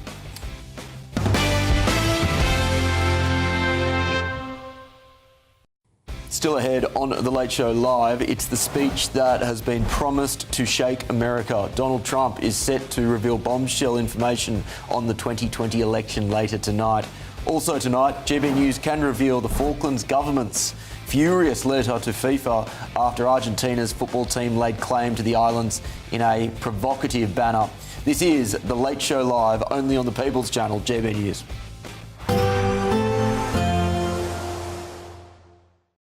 Expect warm spells with the odd rude interruption. Boxed Boilers sponsors the weather on GB News. Morning, welcome to your latest weather update from the Met Office here on GB News. The next few days will bring more dry and sunny weather for the vast majority. It's going to turn a little cooler through the weekend. Only the small chance of seeing a shower here and there. Quite a grey start again over eastern England, parts of northern and eastern Scotland. 1 or 2 light showers in here as well. But for many, it's a sunny start to the day. We'll see a bit of cloud bubbling up, and there is the possibility of seeing 1 or 2 more showers, northwest England, perhaps later on into Wales and across the Midlands. But most places will stay dry. Not as warm as recent days, but we could still get up to 30 Celsius somewhere across the southwest. Cooler on these North Sea coasts, particularly if it does stay a little misty. The northerly breeze will continue to bring down a few shower clouds at times. The possibility again of 1 or 2 showers, but But I wouldn't get too excited if you're after rain. The showers are going to be very hit and miss and probably won't produce much rain at all. Most places are just going to stay dry and fine. Not as warm as recent evenings, but still sunny spells across much of Scotland and Northern Ireland. The far north of Scotland keeping quite a bit of cloud into this evening, and cooler conditions here. And the cooler weather will trickle south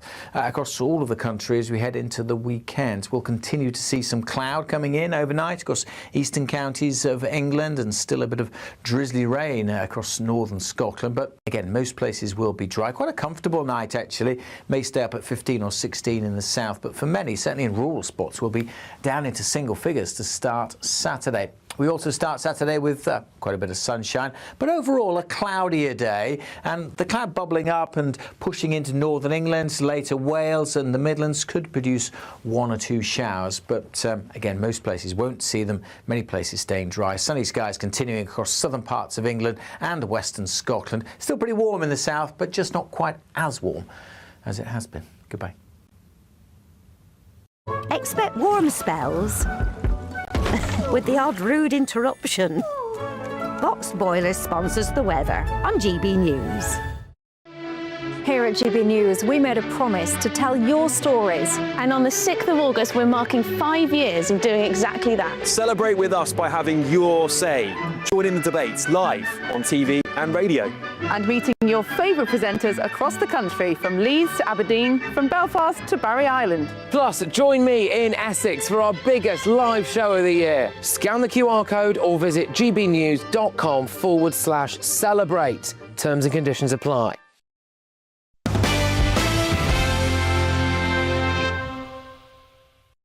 Welcome back to The Late Show Live. Breaking tonight, FIFA are investigating the Argentinian football team after celebrating their win over England by unfurling a banner claiming possession of the Falkland Islands. And in an unlikely, fiery intervention from the Prime Minister, who, let's remember, is trying to give away the Chagos Islands, has insisted that ownership of the territory remains with Britain, stating the World Cup might not be ours, but the Falkland Islands definitely are. Good for Keir Starmer. Conservative leader Kemi Badenoch said this earlier.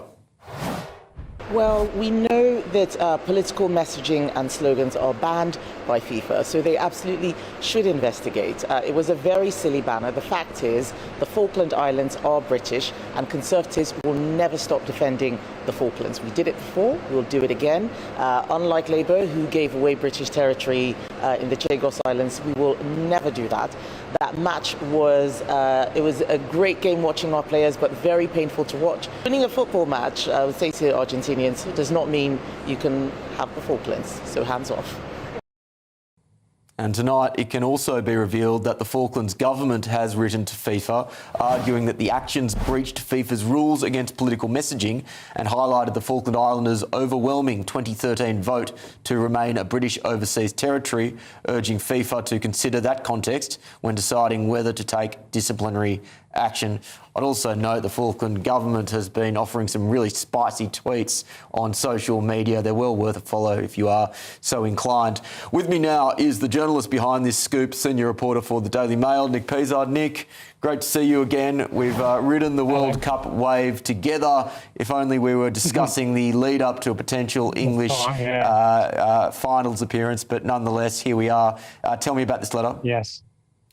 Yeah, so I spoke to the Falkland Islands government earlier on this afternoon, and they told me that they were sending this letter to FIFA, appealing and asking for them to investigate the circumstances of yesterday, because as you will have seen from those pictures, that banner, which shouldn't have been allowed into the ground because there had been an agreement from the Argentinian government with FIFA that no political messaging would be allowed into that ground. That banner was smuggled into the stadium, and then it was thrown from the stands onto the pitch. And it was picked up by the Argentinian players and taken onto the pitch, and they were celebrating with it, holding it up. It raises many questions, well, to be honest with you. I mean, A, how on earth it got into the ground, bearing in mind that it shouldn't have been in there. And also, it was quite clearly visible to all and sundry. Why did FIFA not investigate? Because earlier on in the tournament, I've been speaking to FIFA spotters who are there with binoculars, specifically to look out for prohibited banners or sponsors. Apparently other sponsors try and smuggle flags and that sort of stuff in for people to wave. And that wasn't spotted on the pitch and wasn't taken away. So it just raises a whole load of questions. And quite rightly, the Falklands Islands governments are demanding that an investigation is launched and players sanctioned. Well, look, if you're looking for consistency, or I would even suggest logic from FIFA, you're probably looking in the wrong spot. No. Do you think there will be any ramifications of this action? Well, as an aside, I'll tell you what was interesting, actually. As I came out of the ground, I started talking to some fans, and lo and behold, amongst those fans were a group of fans from Barrow-in-Furness. I don't know if you remember this story, who were told that they couldn't show their flag, their banner for Barrow-in-Furness Football Club, because it had a submarine on it. Yes. And these guys got their flag out, and they showed me that they'd brought it into the ground, but they'd had to, for every match, put gaffer tape over the submarine. And when I told them about the Argentinian flag and the Malvinas are ours, is what it said, Malvinas being Falklands in Spanish, they were absolutely furious and accused FIFA of double standards and hypocrisy. But, you know, to go back to your original question, what will happen? I think they'll probably get a fine, won't they? A bit of paltry fine of, what, 30, 40,000? Because they do have precedent for this. They did this in 2014 at another game. But, you know, the government in the UK are asking for players to be sanctioned. And I think we saw that the players were actively involved in that. So, yes, I do firmly believe that, that those players should be sanctioned. There's actually a bit of a backstory on social media as well from the fans who made that. They posted how they they took a bedsheet from their hotel, bought some spray paint in an Atlanta store and made that flag at home and then smuggled it into the ground. They said that on their Instagram story that they gave it a bit of weight by wrapping a bottle in the middle of it so that it could launch over the security barriers and onto the pitch where it was picked up by the players. I note that a decision by FIFA hasn't been made yet, but I'm very happy to assume that it will probably be a fine. I certainly don't think they're going to be banning Lionel Messi from the final of the World Cup. No. So with that being in mind and putting this into the broader context of the tournament, how do you see FIFA's reputation at the end of this World Cup, given the litany of controversies that it has had to endure throughout? Yeah, well, I mean, where do you start? Well, I mean, the ticket prices have just been absolutely astronomical. I was speaking to some people yesterday. We all know people have paid a huge amount of money, but, you know, speaking to people who've paid $3,000-$4,000 for a ticket, you know, a child of 2-3 years old having to pay full price because they are above the height and they are deemed as an adult, you know, a 3-4-year-old child. Absolutely ridiculous. The costs involved, crazy. Also, some of the refereeing decisions raised a few eyebrows as well. You know, the VAR decisions. Also, some suggestion that obviously this is going to be the Messi final because this is what Infantino wanted, what Gianni Infantino wanted, the FIFA president. He wanted to have Messi and Argentina at the final because of all the marketing around it. He makes millions. So, yeah, a lot of controversy and a lot of questions to be asked about the running of this tournament. I certainly think so. Nick, great to chat to you as always. And you. Let's go to my panel in London now. Matthew, again, this is obviously a political statement. FIFA have made a very clear ruling that they don't want to see political statements at this World Cup, but I doubt we'll see any real consequences as a result of it. So this is not sour grapes, because I think actually Argentina were probably the better side last night, helped by our capitulation as we retreated to our 18-yard box. Yep. But I would actually throw Argentina out of the World Cup for what they did after the game yesterday. It is absolutely outrageous. You do not conflate sport with war, where large numbers of British service personnel and indeed Argentinian service personnel and I think 3 Falkland Islanders died in 1982. You do not conflate that or political issues arising out of that with football.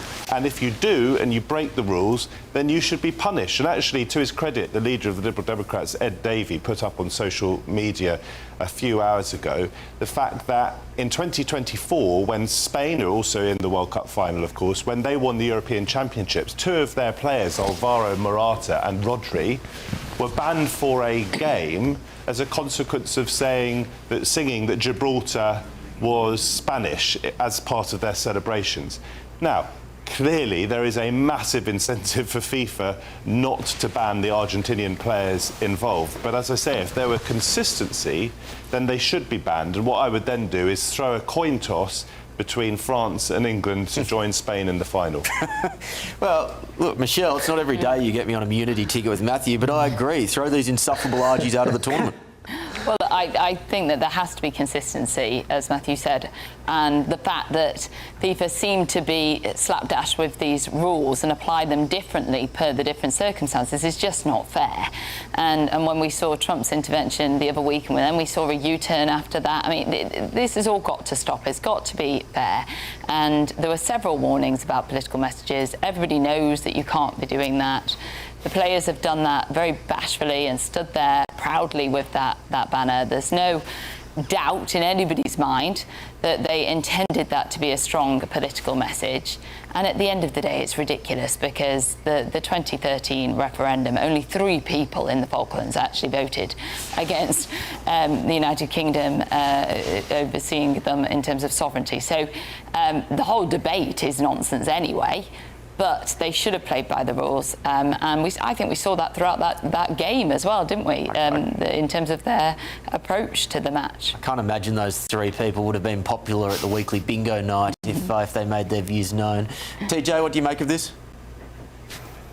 You know what? It's also just at its base, at its core, it's bad sportsmanship. It's tacky. Yeah. It's a bad look.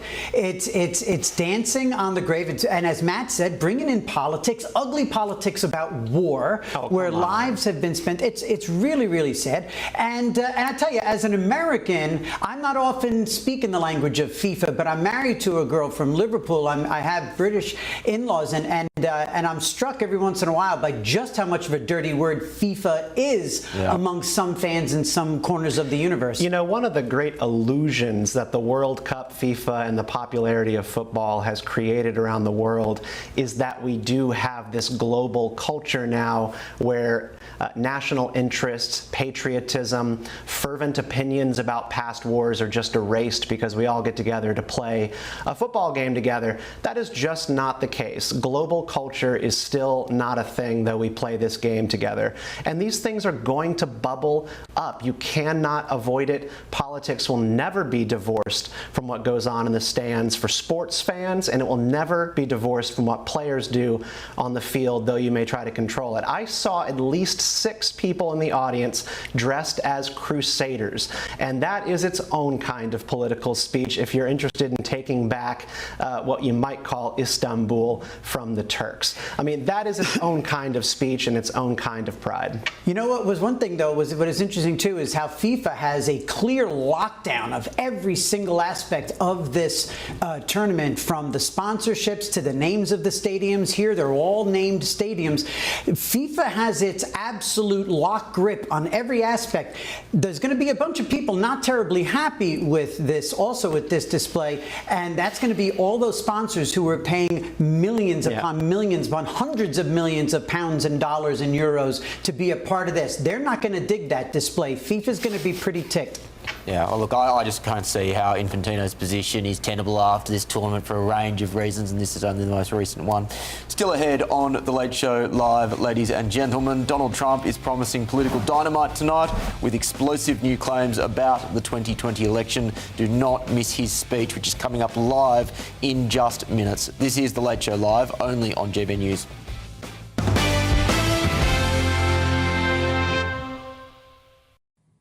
But first, let's delve back into some of the main stories on the front of tomorrow's papers, starting with the front of the Daily Mail, which is reporting that ministers have signed off on some £153 million in aid for Pakistan, despite the country refusing to take back a rape gang boss. Let's go to my panel in London on this. And Michelle, look, I think there is a really serious question as to why we even continue with foreign aid given the current fiscal position of this country. But let's put that to one side at the moment. What I cannot fathom is how that this isn't just one particular lever amongst several levers, including taxing remittances as potentially another one, including cancelling visas, including cancelling all tourism from Pakistan as another, which the UK government is not using to say, take back these scumbags that really are your responsibility. Well, I couldn't agree more, and I think it highlights the lack of joined-up government here, and the fact that this has been allowed to go out, and it just makes us look ridiculous on the world stage. You know, one hand we're saying, please take them back, and then the next hand we're like saying, well, please take our money as well while we wait for you to reverse your decision. It makes us look pathetic. And I think the broader point that you raise around aid is a good one, and obviously there have been several cuts to aid, so imagine if there hadn't been what the figure would have been. But this is ridiculous. It's a stain on us again. Matthew, why are we paying money to a government which obviously is not cooperating with us on an area which we would like them to cooperate on? Well, there are various levers that can be pulled, aren't there? Aid being one of them, visas another. I think the Labour government actually a few months ago did threaten or actually withhold visas from, I think, 4 countries in order to get our way on a particular issue. As far as the man who's responsible for these monstrous crimes is concerned, he came here, I think, as a 14-year-old. And my view is, and it remains my view, however evil the crimes of the person involved, if someone comes to this country as a child, they are our responsibility. And you might want a far heavier prison sentence than, for example, this individual received.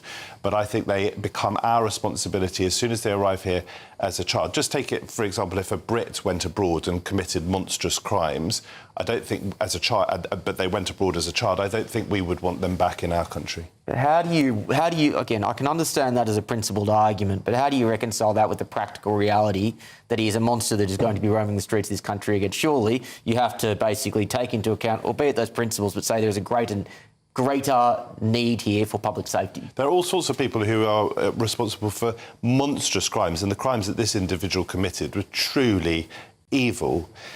That's something that you deal with in sentencing, and if you want to make sentences stricter for these sorts of evil crimes, then that's something open to the government. Yeah, let's go to the US, because I think if there is one thing you can say for Donald Trump, it is that he has no problem with using all of the diplomatic levers at his disposal in order to get what he believes to be in the best interests of the United States. Tariffs is the most obvious example, but there's been several examples where he's basically said, you know what, I'm going to, in inverted commas, punish you in this way unless you get in line with with what the US wants. Stephen, this obviously is an example where the UK is not taking that approach. Yep, Donald Trump has done a wonderful job of sticking up for American interests and the American people. I'm looking forward to seeing what he brings in his address tonight on that front, for sure. But I'll defer to you, CJ. Yeah. Look, I mean, it's not just his political maneuvering with other countries and making sure that they get in line with some of the things that he wants from them, but also from a standpoint of clearing out evildoers like this, people who have come here and have other homes, to send them back. I mean, he knows that's what we've been referring to it as an 80-20 issue. Everybody agrees that, if they've done their time here, and I do agree, we do have to, again, as we referred to earlier, you have to have a good trusting relationship that you're going to sentence these people and do justice for their victims. But when the time comes that they're out, why should we let them walk? An evil person, this guy is not reformed. This guy is going to be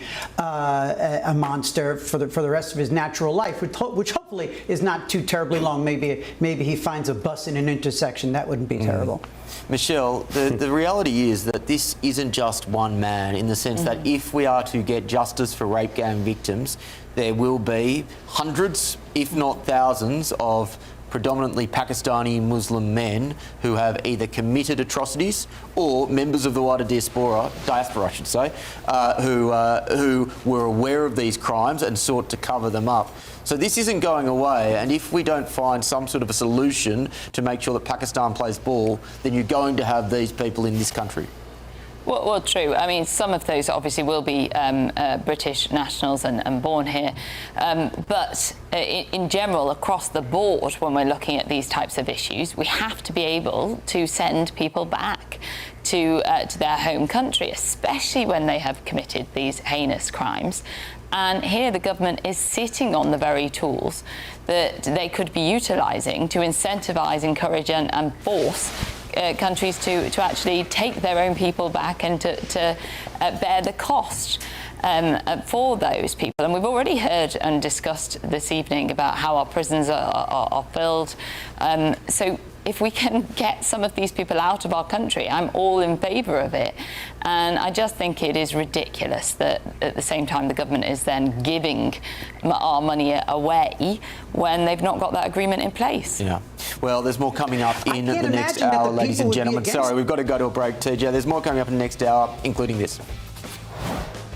It will shock you if you have an honest eye listening to the president tonight, and everything he is saying will be backed by facts and by evidence.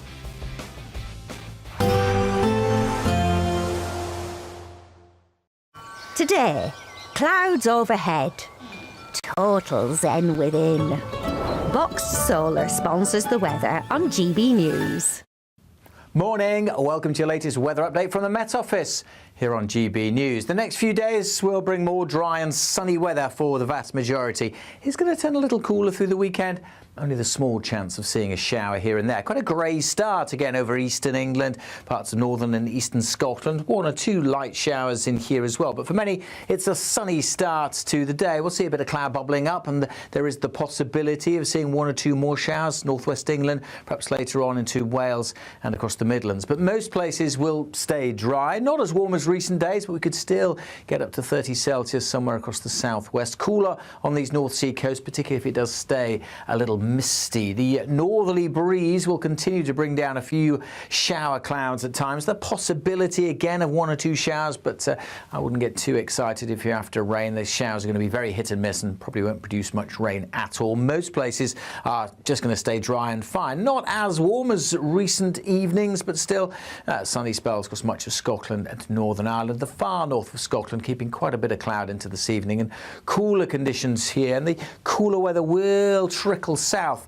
across all of the country as we head into the weekend. We'll continue to see some cloud coming in overnight across eastern counties of England, and still a bit of drizzly rain across northern Scotland. But again, most places will be dry. Quite a comfortable night actually.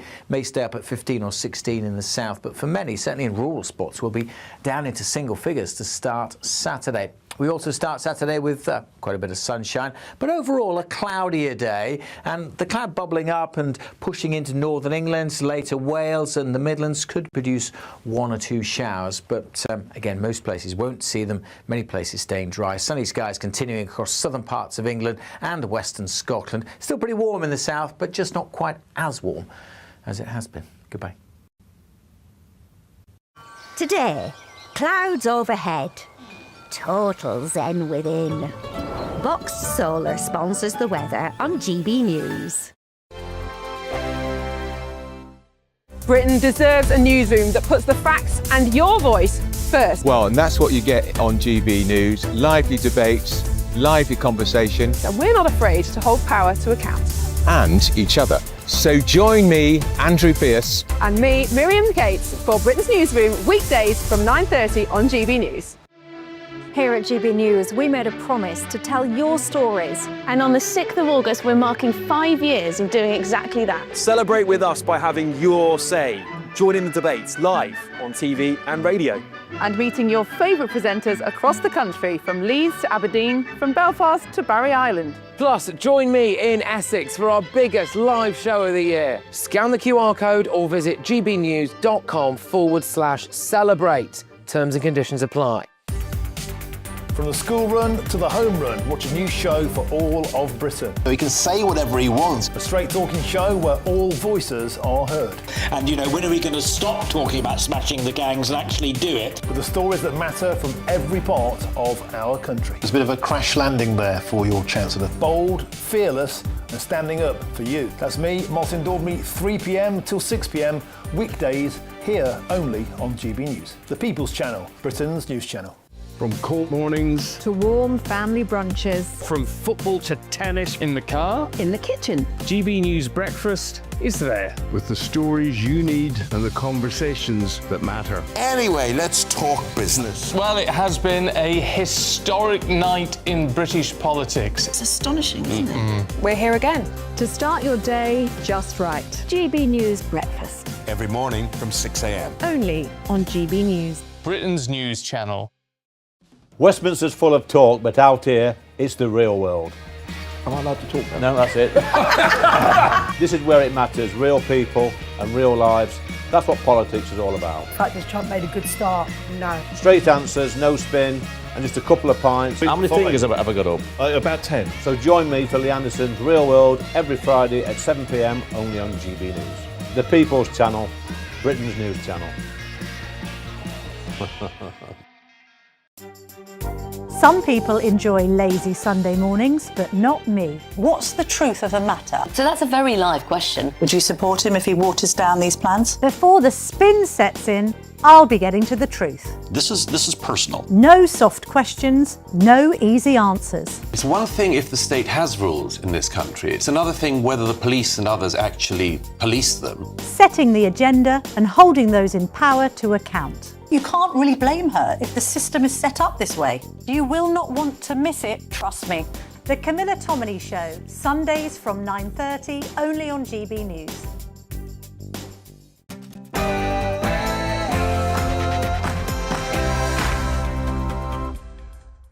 Live from London, England, this is GB News with the stories shaping Britain and America. In moments, President Trump will make a major address about the 2020 election. This was White House Press Secretary Carolyn Leavitt earlier. Will shock you if you have an honest eye listening to the president tonight, and everything he is saying will be backed by facts and by evidence. I'm Will Kingston, and this is The Late Show Live.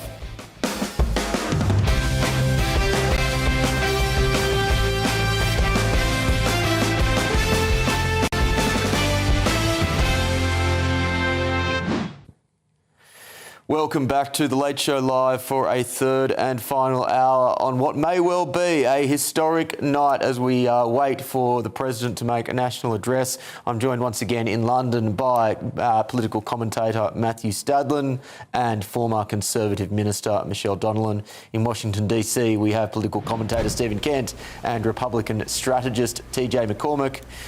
Thank you once again for joining me tonight, one and all. In just moments, President Trump is set to give a major primetime address to the nation and reveal what is being dubbed bombshell evidence set to shake the nation about the 2020 election and alleged foreign interference. Let's go to DC first. And TJ, I will start with you. What do you predict we may hear this evening? I predict we're going to hear something about 2020. I'm hoping that we're not going to be reopening a can of worms and relitigating something that has just been beaten to death. Now, look, there is something to be said about due diligence. If new files have been opened up, if evidence has in fact been uncovered that might lend credence to what he had been saying back then in 2020, when, by the way, his government was in charge of the federal laws and everything. It was his administration coming out of that first. So, he was in charge. That being said, if there are things to investigate, there's something to be said about due diligence. I'm cool on due diligence. I just don't want to hear a lot of superlatives and a lot of saber rattling and a lot of sour grapes. I just don't want that. Stephen, you know as well as anyone that of course we're going to hear superlatives, of course we're going to hear saber rattling, and of course we're going to hear sour grapes. Well, yes, all of those things are going to happen. A pretty interesting tweet from Ohio Senator Bernie Moreno just an hour ago saying that he has been briefed on the speech and what to expect. And he says, quote, "This may be the most important Oval Office address since the Cuban Missile Crisis." But, I've been reminded by my co-panelist here that Bernie Moreno was formerly a used car salesman. So this seems to be already set up to be a little bit over dramatic. What we should expect, though, realistically, is that tonight is going to have something to do with voter rolls and undocumented or non-citizens being on voter rolls in California California, Nevada, Pennsylvania, New Jersey. And, you know, I've already looked at the numbers. DHS has released numbers for how many non-citizens have been detected on voter rolls. And I've already run it. They are not significant enough to have swung the 2020 election. Not enough. You're always going to have non-citizens on these rolls breaking the law, but that doesn't even mean that they voted, and it doesn't mean that they weren't caught. It just means that people registered who weren't allowed to register. Hey, they could have voted for him. Yeah, they could have voted for him if they did, but at the end of the day, the state that Donald Trump lost is Georgia, and that's not even included in the DHS report. We are, ladies, guys, I've got to pause you there because we are going to go to the president now. Before we begin, I'm proud to report that our country is safer, stronger, and far wealthier than it has ever been before. We are doing great. Less than 2 years ago, we inherited an economic and social disaster. After the worst inflation in 48 years, the wide open borders with millions and millions of people pouring in from all over the world, including criminals of all types, and 11,888 murderers, many of whom killed more than one person. We had transgender for everybody, men and women's sports, crime ravaging our cities, and the whole world was laughing at us as a nation, but not anymore. 2 years ago, our country was dead. Now, we are the hottest country anywhere in the world. America is respected like we have never been respected before. We have more money being invested in the United States than at any time in the history of our country. More Americans are working today than ever before. This week it was announced that inflation saw the largest monthly decline in more than 6 years. Just happened. It was just given out. The media reported it, and we accept it. The best in 6 years. The tax cuts in our great, big, beautiful bill are saving hardworking families thousands and thousands of dollars, like with the provisions, no tax on tips, no tax on overtime, and no tax on Social Security for our great seniors, along with the interest deduction on a loan used to purchase a car, but only if that car is made in America, and a 100% expensing for our job-creating businesses. Our stock markets are at their highest point in many years, but we can actually say of all time, and your 401ks, pensions, and retirement accounts are setting records every single day, the highest in history. For years, we paid the highest price for prescription drugs anywhere in the world. Now we pay the lowest price under my most favored nation's policy because I was able to get the rest of the world and the pharmaceutical companies to act responsibly. Drug prices are coming down by 70, 80, and 90%. TrumpRx.gov, this will ultimately reduce the cost of health care. You have to go to TrumpRx.gov and take advantage of it. But the cost of health care is coming way down because of what we've done with prescription drugs. And with Trump accounts, every child in America now has access to a tax-free investment account to save for their future. Billions and billions of dollars are being invested, put in by companies and individuals to take care of our children so that at age 18, they will have potentially hundreds of thousands of dollars in their account, and they'll get off to a great start in life. So for that, go to TrumpAccounts.gov and sign up your child or any child who'd like to sign up. Our previously wide open borders have been transformed into the most secure borders in the history of our country, with 0 illegal aliens being admitted to the United States in the past 14 months. That is 0. Nobody thought it was possible. We had the worst border in the history of our country, and now we have the best. Crime is plummeting nationwide, with the murder rate at its lowest level since 1900, or more than 125 years ago. We're making a record investment in our armed forces, and we have the strongest and most powerful military by far anywhere in the world. I built it during my first term, and unfortunately, we're forced to use it now. We won in Venezuela, which is now working with us to produce millions and millions of barrels of oil. We are likewise winning big in Iran, and you will see the fruits of that labor very, very shortly. America is back and doing really well, but we still have a major challenge that must be urgently addressed, because no country can be great without fair and honest elections. You have to trust your country, because if there can be no trust, there can be no greatness. And that's very simple. No trust, no greatness. For many years, I've called for bold, swift, and decisive action to protect the integrity of America's elections. Every American deserves to know that when they cast their vote, that vote will be counted accurately in a system, and that is to make that system secure. One where cheating and interference are not just difficult, but virtually impossible. Unfortunately, the system we have today falls catastrophically short of that standard. Tonight, I'm announcing the immediate declassification and release of critical intelligence revealing shocking vulnerabilities in our election infrastructure. This evidence shows that the election system we have dangerously exposes, and really exposes like levels never thought possible, to hacking, exploitation, and foreign interference. Just as disturbingly, this vital information has for many years been covered up and hidden from you, the American people, our beautiful, our great American people. But that all changes right now. The documents we will release starting tonight have been gathered by the White House Government Transparency Task Force, a great group of people, along with the staff of the President's Intelligence Advisory Board, supported by our top intelligence agency chiefs, who have all personally reviewed the findings.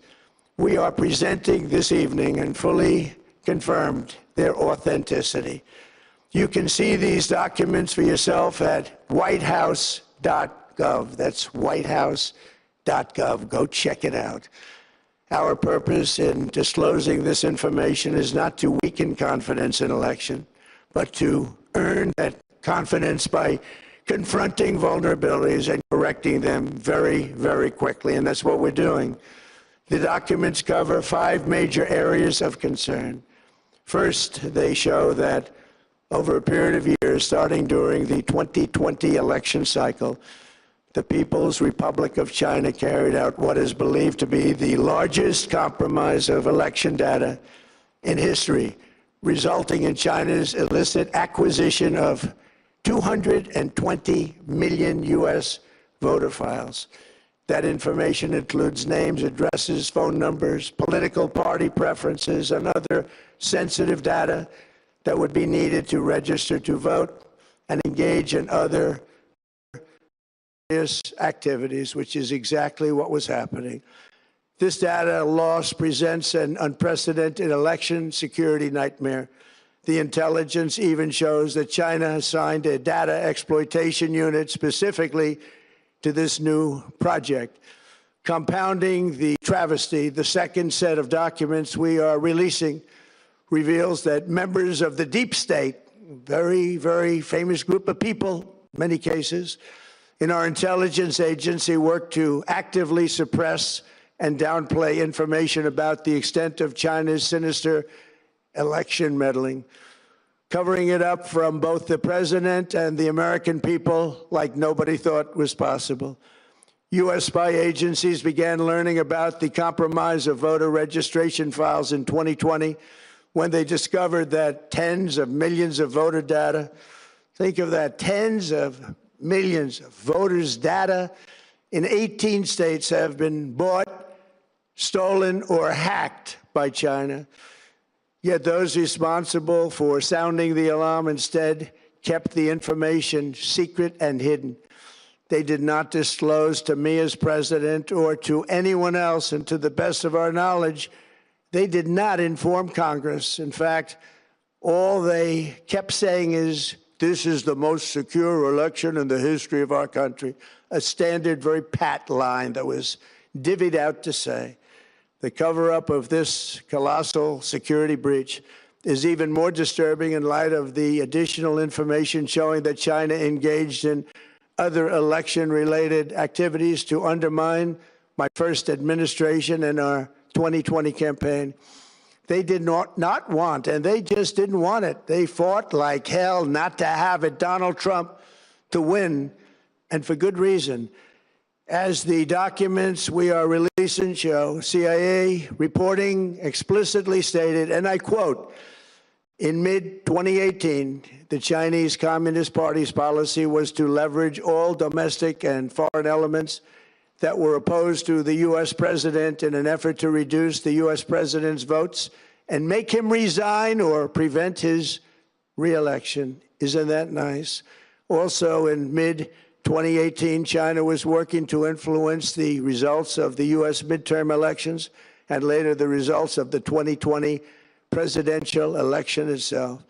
Separately, in mid-2019, the Chinese government's strategy against the United States was focused on undermining domestic confidence in the U.S. president. They wanted to just make you sound like your president wasn't so hot, when actually your president has done a great job, and they did everything possible to do exactly that.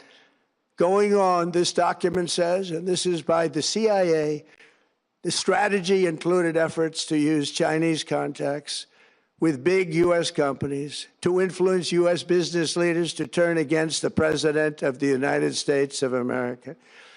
The Chinese government sought to identify U.S. journalists who had reported negatively on the U.S. president and pay them large sums of money to write more negative articles about him, as many as they could, and they didn't care what they said.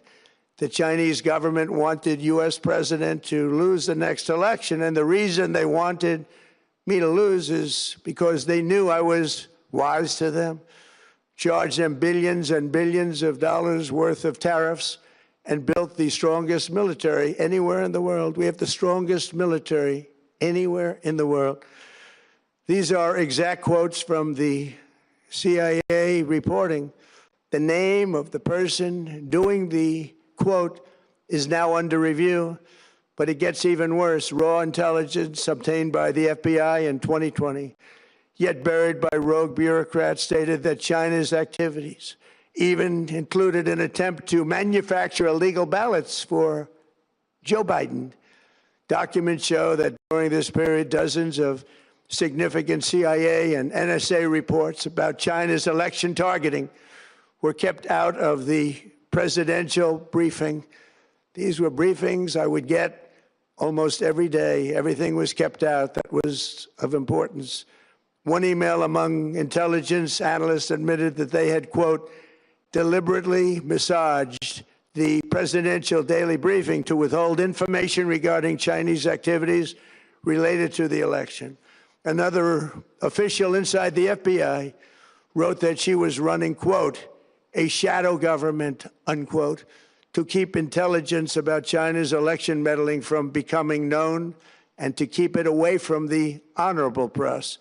Other officials who witnessed such efforts perceived the motivations to be blatantly political. Recently, we found significant numbers of burn bags in formation, and this is a group of bags that were used to destroy information given by President Barack Hussein Obama to be burned. It was supposed to be burned. These bags were supposed to be at a different level by different people, incinerated and checked, but it never happened. Maybe we got lucky. We believe this was not done on purpose, but rather through gross incompetence of the people that were supposed to burn the bags. But the findings are stunning. Today, I'm asking the Office of the Director of National Intelligence, the Department of Justice, the FBI, and the CIA to investigate how and why such crucial information was hidden, to fire those involved in the cover-up, and to file criminal charges, if appropriate, against these people. Yet concealing China's meddling was only the beginning. The third set of documents we are releasing proves that for many years, Americans were blatantly lied to about the security of our election infrastructure, including electronic voting machines and ballot counting systems. Dishonest, almost all. They're vulnerable and easily compromised, and people within our government knew that. Tonight, we're publishing a series of previously classified U.S. intelligence community assessments and other reports proving that our government has long known these machines are extremely exposed to attack. As one assessment states, we judge that the United States adversaries, including at a minimum Russia, China, Iran, North Korea, as well as non-state groups, have the capability to compromise U.S. election infrastructure. That's unquote, but that's some statement, isn't it? Made by supposedly great patriots of our country. The document goes on to further state that, quote, we assess that centralized election-related data repositories, such as voter registration databases, poll books, and other official election websites, are most vulnerable to exploitation, and adversaries could use this access to these systems to disrupt election processes within the United States of America. Tonight, we're releasing all of those findings, and spanning from January 2020 to June 2026. This is a cyber threat aimed at the very heart of our democracy. Many people have questioned whether it could actually be possible to electronically manipulate vote totals or change election results on these terrible machines. Today, we are releasing documents that show the CIA obtained reporting of a specific plot to do a big number in favor of the corrupt Maduro regime in Venezuela.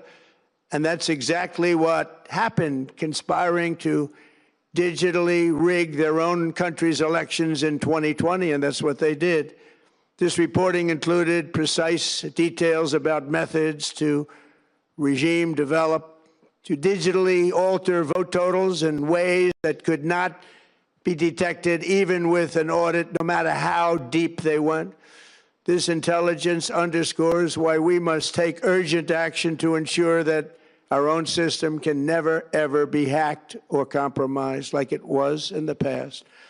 The fourth set of documents reveals that even when significant evidence of fraud has been detected, it has been buried and covered up.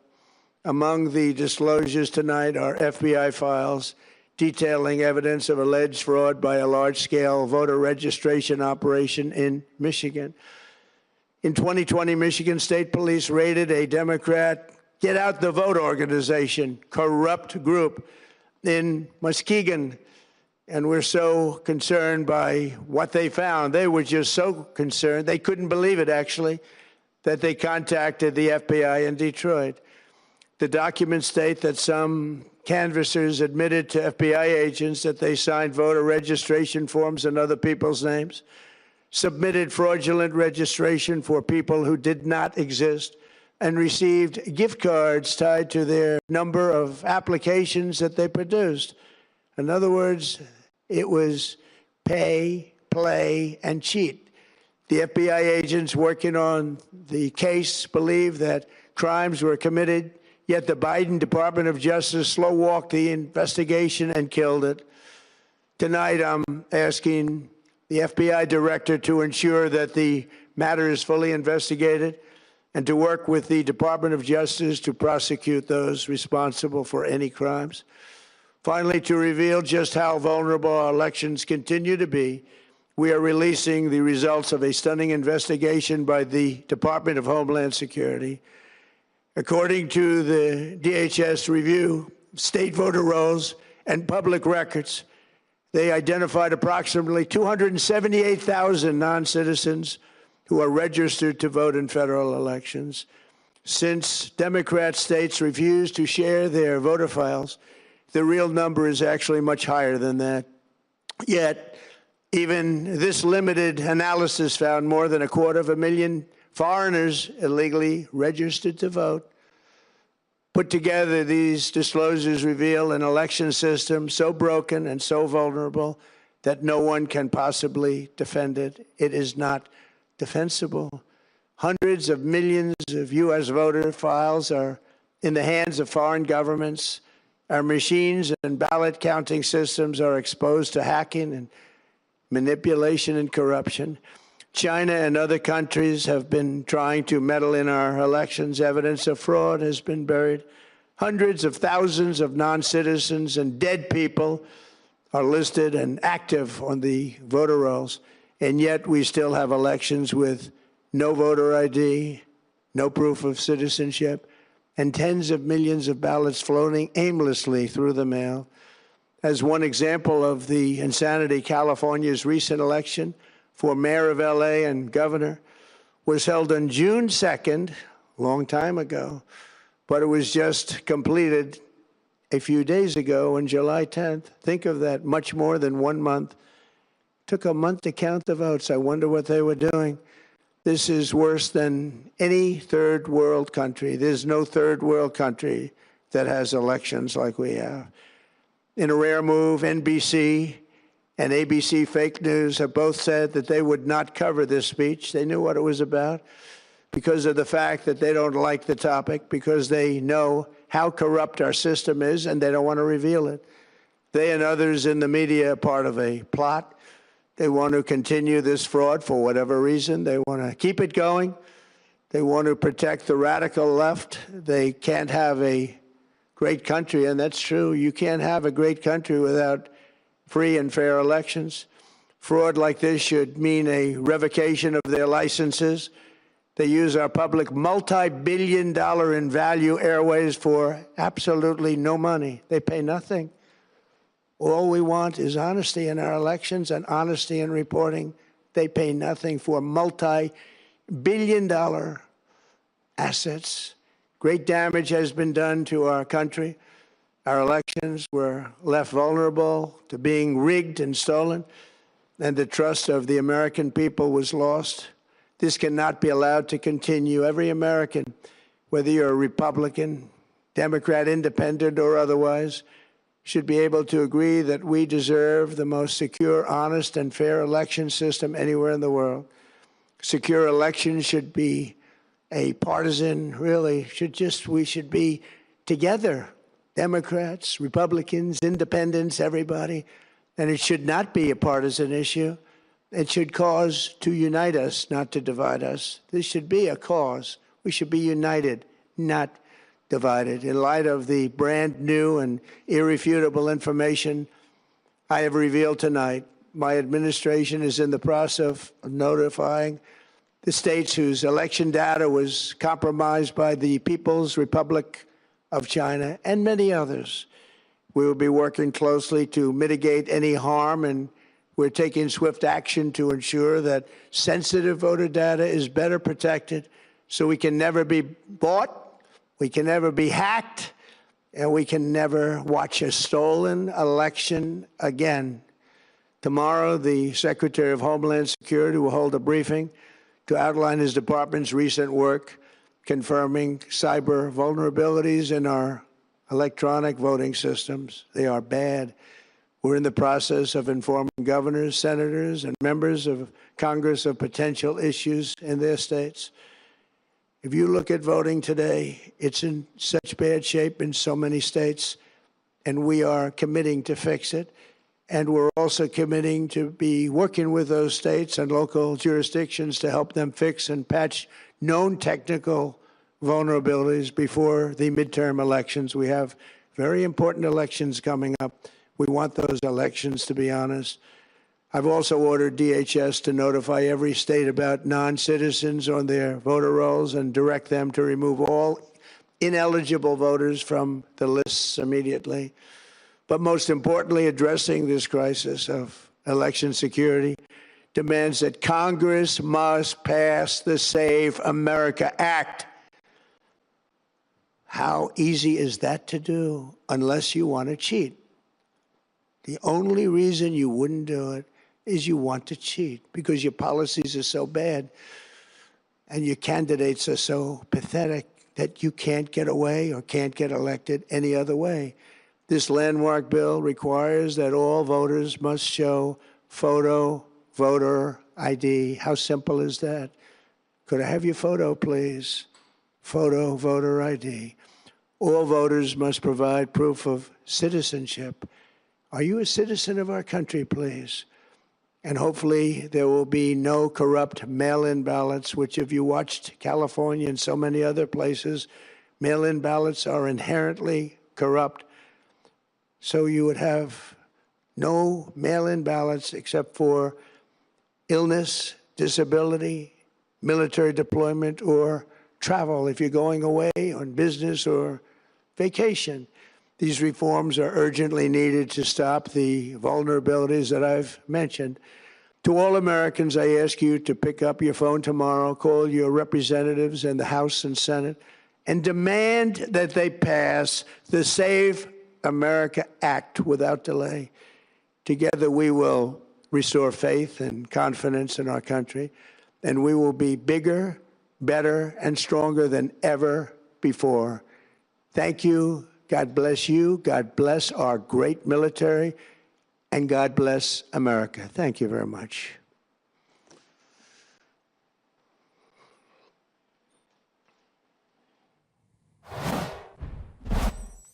Well, a remarkable announcement from President Donald Trump.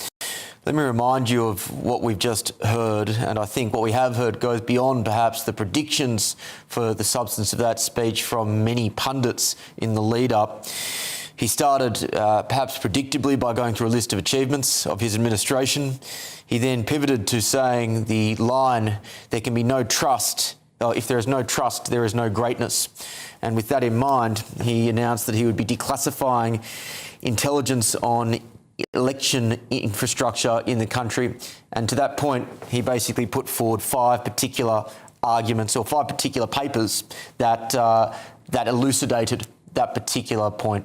The first paper related to China. He alleged that newly declassified documents showed that over a period of years, starting during the 2020 election cycle, the People's Republic of China carried out what is believed to be the largest compromise of election data in history, resulting in China's illicit acquisition of 220 million US voter files. He went on to claim that that information included names, addresses, phone numbers, political party preferences, and other sensitive data that would be needed to register to vote and engage in other nefarious activities. He added that those data losses present an unprecedented election security nightmare. He also claimed that intelligence even shows that China assigned a data exploitation unit specifically to this new project. He went on to further claim that the aim of this was to try and make him either lose the election or to force him to resign. This, in my view, is the most extraordinary of the insights that we were to hear, but there were many others, or there were 4 others specifically. So the second batch of papers that he referred to said that the members of the deep state attempted to suppress this Chinese election meddling, which they were aware of allegedly from 2020.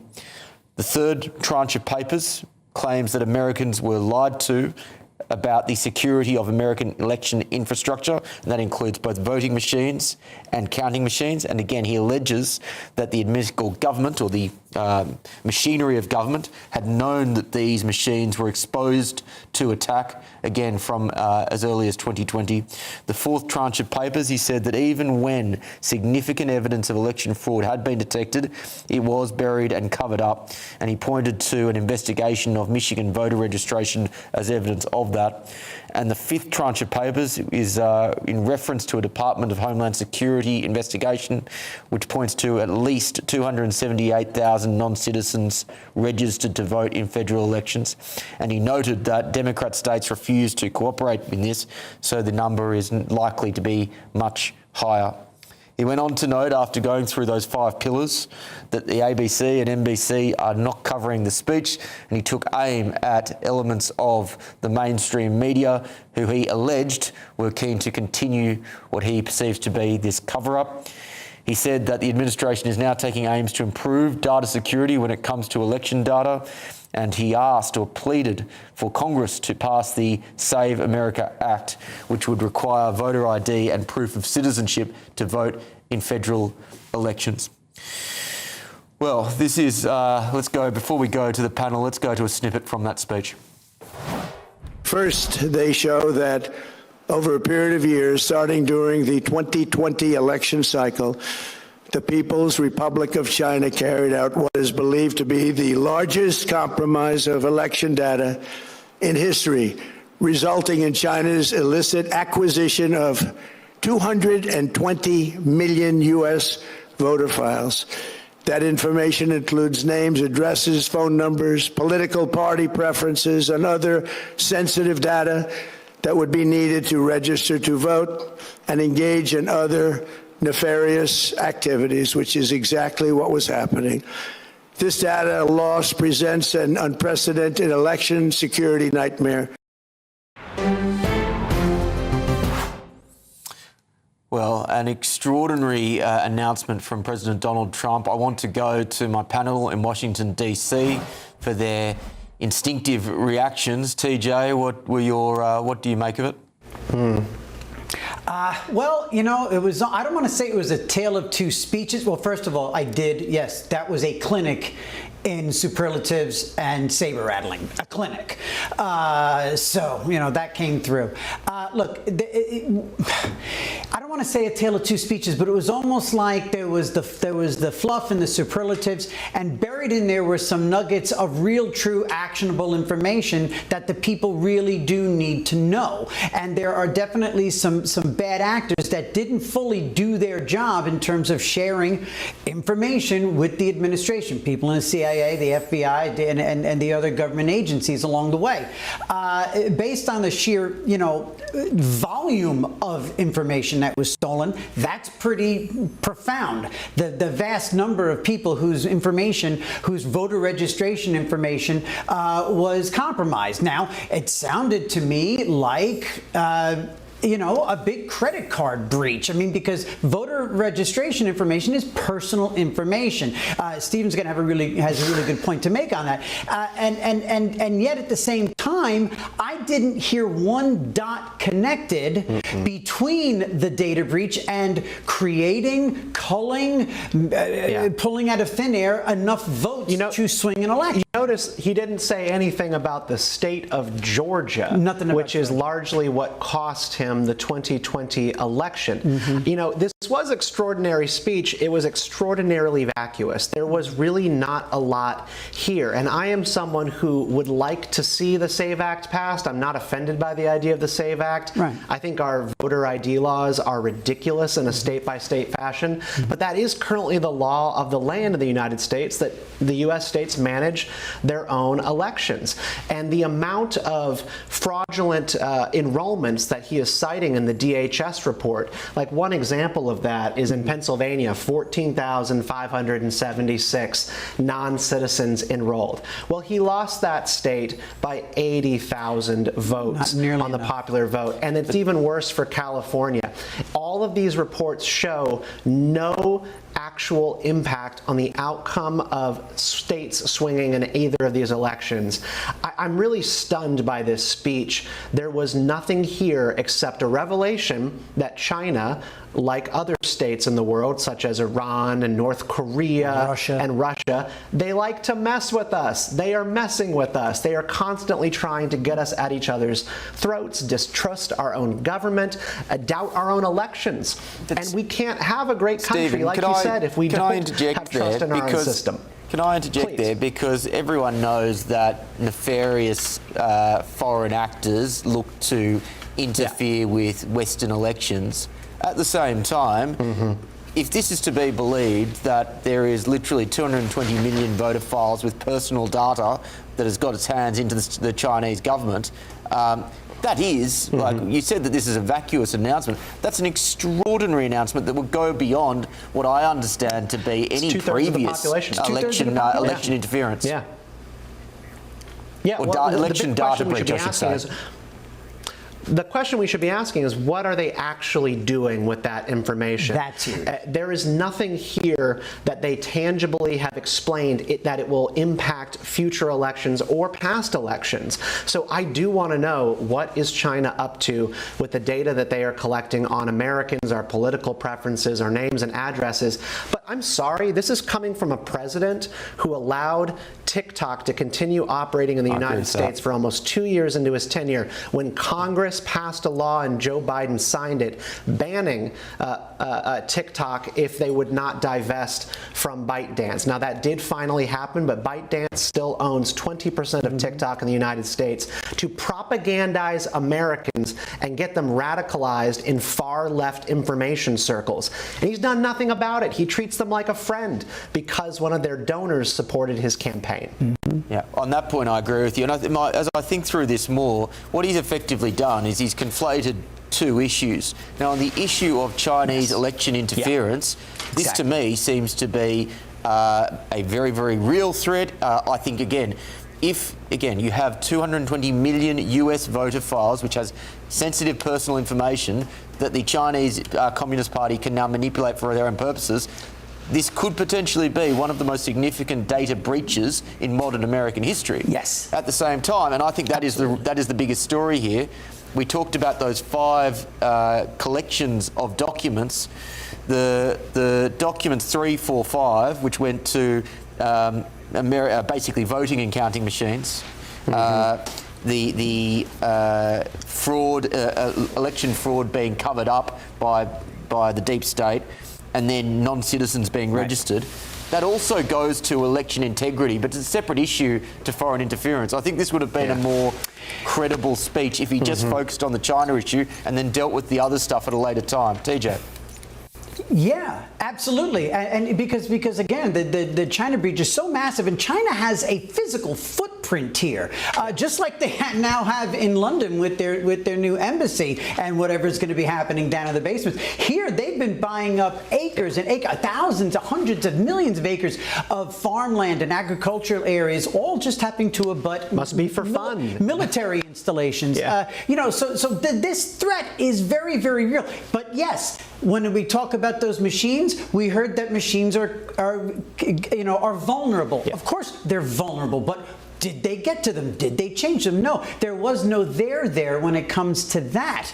And yeah, you're right. I think this speech would have had a little bit more credibility if he had doubled down and just focused on the evil Chinese government that is seeking to do God knows what with personal information. It really is very, very, very concerning stuff. I've worked in elections now for my entire adult life, and when you deal with Republicans on the grassroots level, in cities and towns, election integrity is one of the #1 things that grassroots Republican voters care about. They generally believe that anybody can vote who wants to, but it is just not always the case. There is not a huge problem in this country of voter fraud. What is interesting in this country is that since Donald Trump was elected, it has gone from being a red issue, a Republican issue, to a bipartisan issue. Democrats on the grassroots level now believe that Donald Trump in 2016 was installed by Russia as the result of nefarious Russian meddling on social media, which is ridiculous. Well, and there were also claims in the most recent cycle that Elon Musk used Starlink to hack the election sites. Stephen, I want to talk to a Democrat on that. Let's bring in Democratic strategist Mally Smith. Mally, good to see you.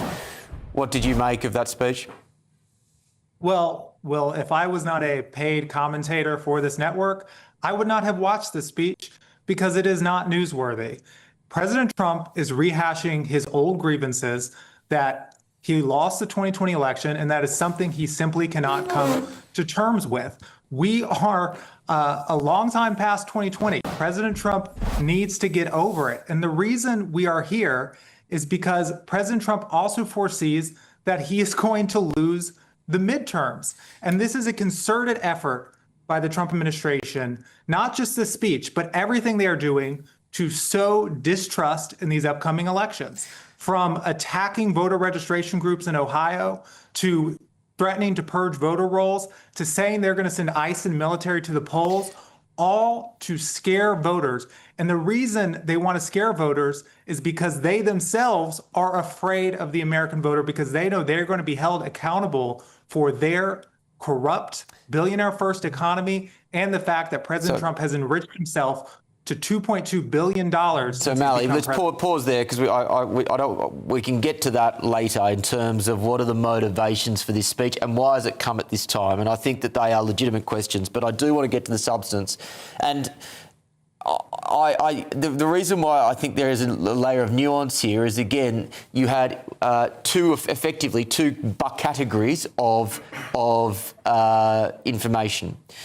You had local election fraud and irregularities, so non-citizens being registered, voting machines not working or potentially being susceptible to attack or to fraud.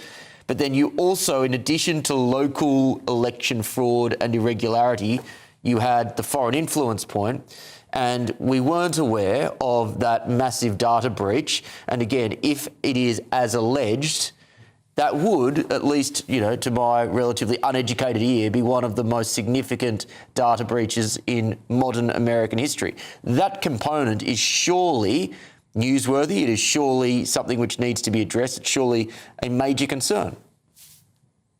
This, again, by the Trump administration, was first a rickroll because they made it out to be this huge address, and then he gave a campaign speech where he listed his accomplishments, but he was able to get networks to take it prime time, even though that had nothing to do with the stated reason he was going to give this speech.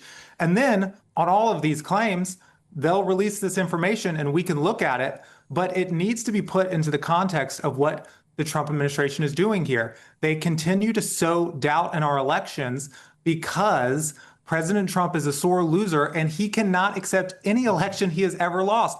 He says the 2016 Iowa caucuses, when he lost to Ted Cruz, were rigged. He said that in 2016, even though he won, it was rigged that Hillary won more votes. Republicans are confused to the fact that they're losing in California, and they claim it's fraud. Republicans now just cannot accept when they lose elections, and we are going to see President Trump in 2026, when Democrats win the House and potentially win the Senate, claim that it was rigged. This is all a pretext to try to stop American voters from voting. But American voters need to remember that we are the ones who pick our leaders, and we will hold the Republicans and the Trump administration accountable. And I would also like to add one other thing. Responsible conservatives like my friend Stephen Kent do not believe in this BS. Me and Stephen might have differences when it comes to the SAVE Act, but any responsible conservative or MAGA person who says does not believe the election was rigged, and you should highly be skeptical of any of the MAGA folks you bring on who say this big lie and blindly follow it. All right, Mally, thanks. Great to chat to you as always. Let's now go to the CEO of the Seneca Project, Tara Sitmaya. Tara, what were your initial impressions of that speech?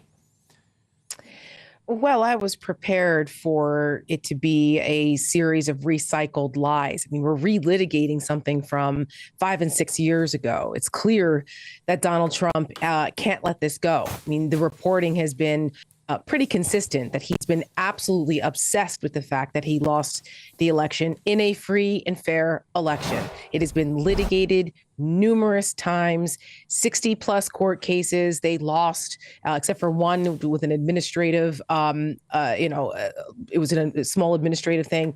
It's sad for me as someone who understands that our free and fair elections are one of the cornerstones of our democracy here in this country.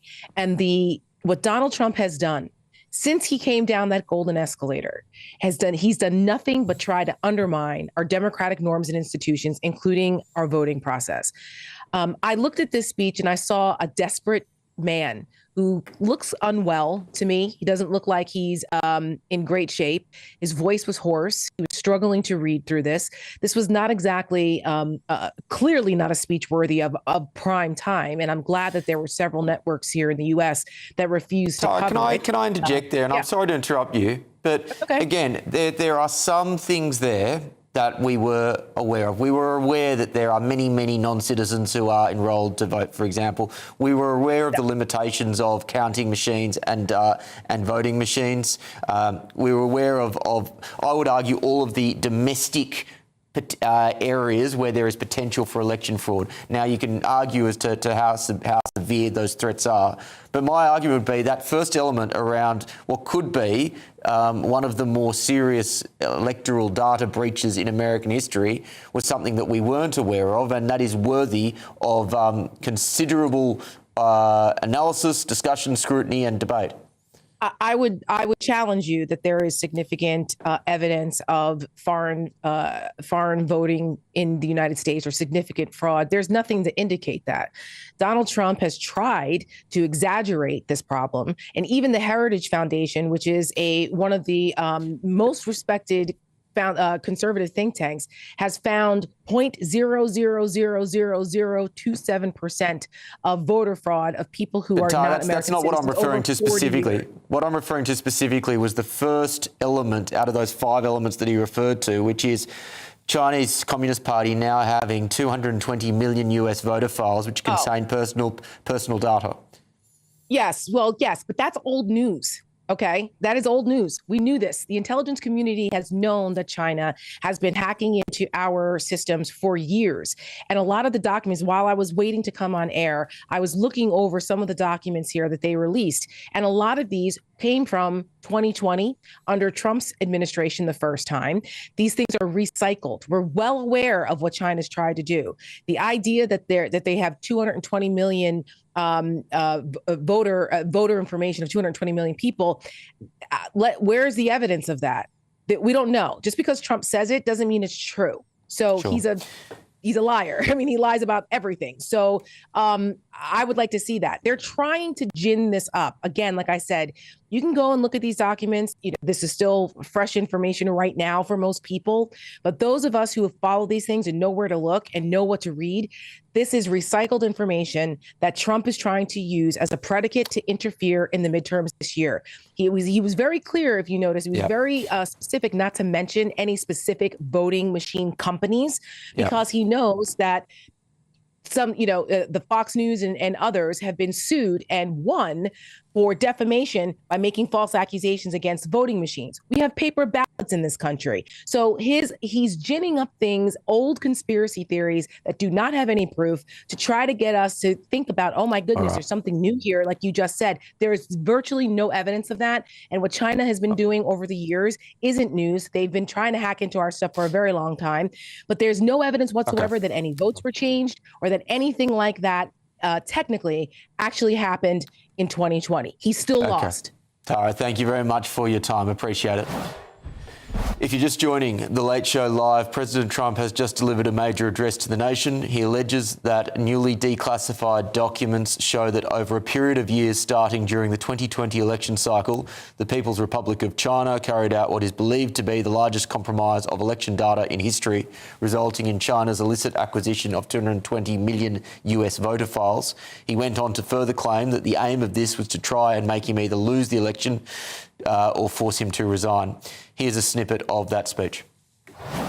First, they show that over a period of years, starting during the 2020 election cycle, the People's Republic of China carried out what is believed to be the largest compromise of election data in history, resulting in China's illicit acquisition of 220 million US voter files. That information includes names, addresses, phone numbers, political party preferences, and other sensitive data that would be needed to register to vote and engage in other nefarious activities, which is exactly what was happening. This data loss presents an unprecedented election security nightmare. Let's go to my London panel now to get their reaction to this speech.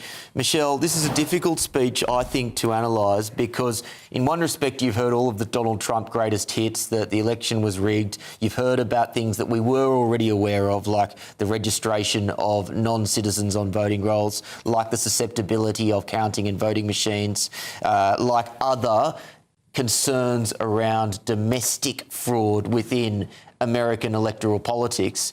But at the same time, almost lost within that, I think, is what is it would be, if the allegation is proven to be true, new information with respect to a data breach on an enormous scale coordinated by the Chinese Communist Party, which is now placed into the hands of the CCP, 220 million voter files which contain personal data of American citizens. So that's why, again, this is a difficult one to read, because those things have been conflated by Trump when I really think they probably should have been isolated out as separate issues. Yeah, it was very strange, because obviously this has been billed as something extraordinary and something that you needed to listen to, but what the takeaway was, it was quite cobbled together. It was quite difficult to recognise, therefore, what was salient and impactful.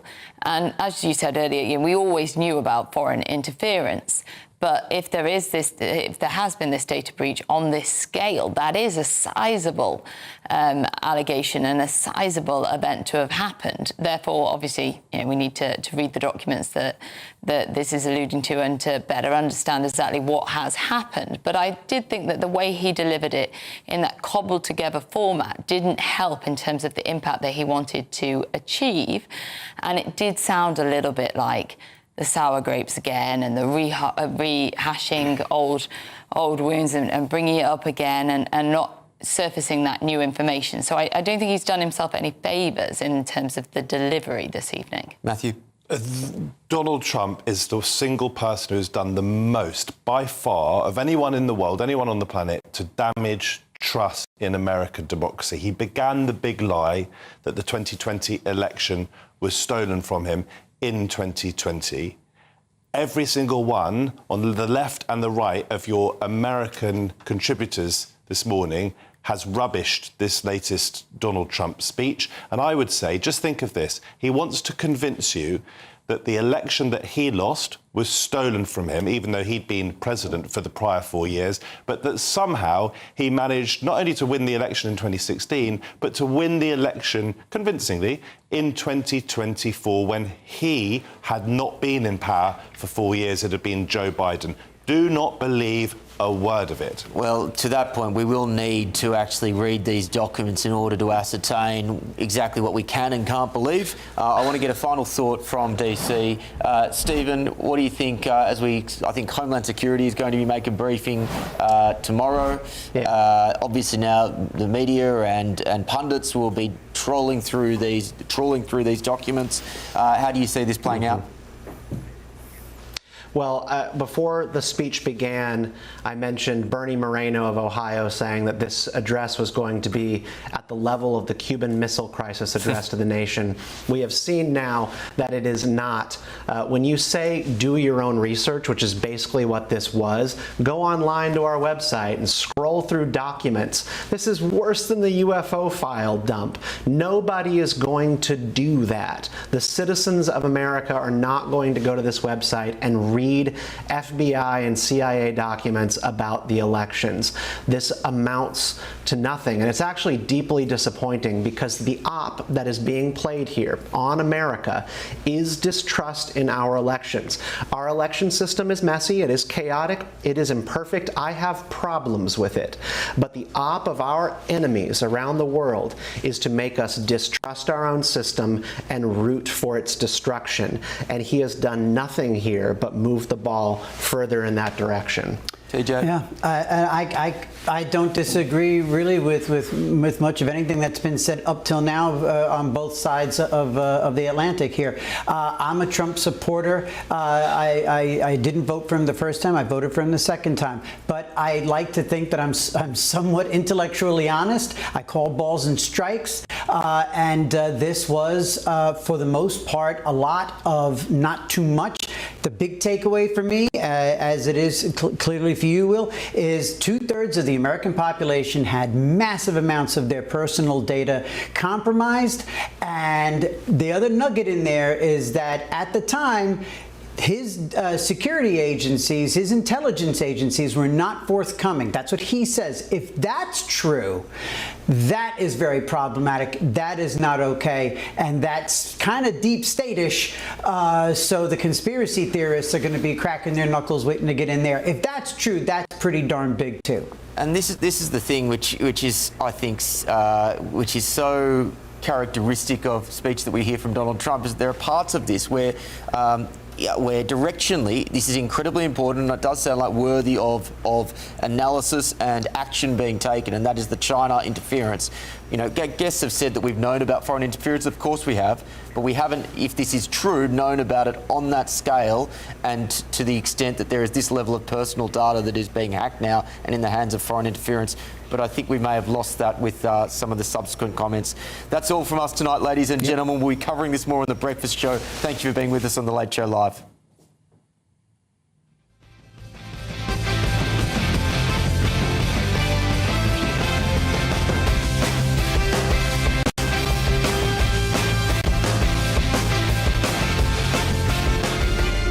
Thank you to our global community for watching and listening to GB News. We're not only the #1 news channel in Britain, we're chosen by you around the world.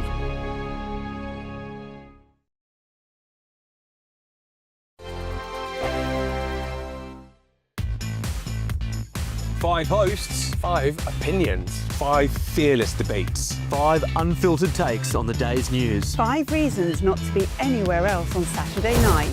This is the Saturday 5. You got me good there. Britain's biggest Saturday night TV show. It's not a bad brand. Yeah. Uncensored. Very, very racy tonight on the unpredictable. What did she say? Can you translate it for us? And always entertaining. And how can a country go from being led by William Wallace Saturday nights from 6 p.m. only on GB News. The People's Channel. Britain's news channel. You're going to want to stay tuned, trust me. Do you trust what you're being told? Good, because neither do I.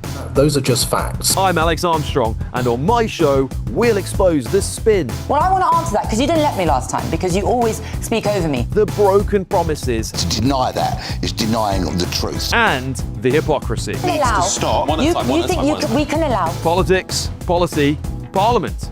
Nothing is off limits. No sugarcoating, no fear of offence, just the truth laid bare. Tune in every Saturday and Sunday at 9 p.m. for Alex Armstrong Tonight, only on GB News, Britain's news channel.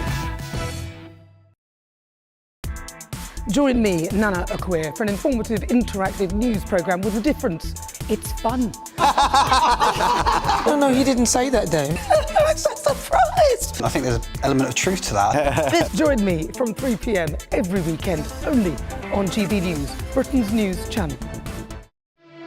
Here at GB News, we made a promise to tell your stories. And on the 6th of August, we're marking 5 years of doing exactly that. Celebrate with us by having your say.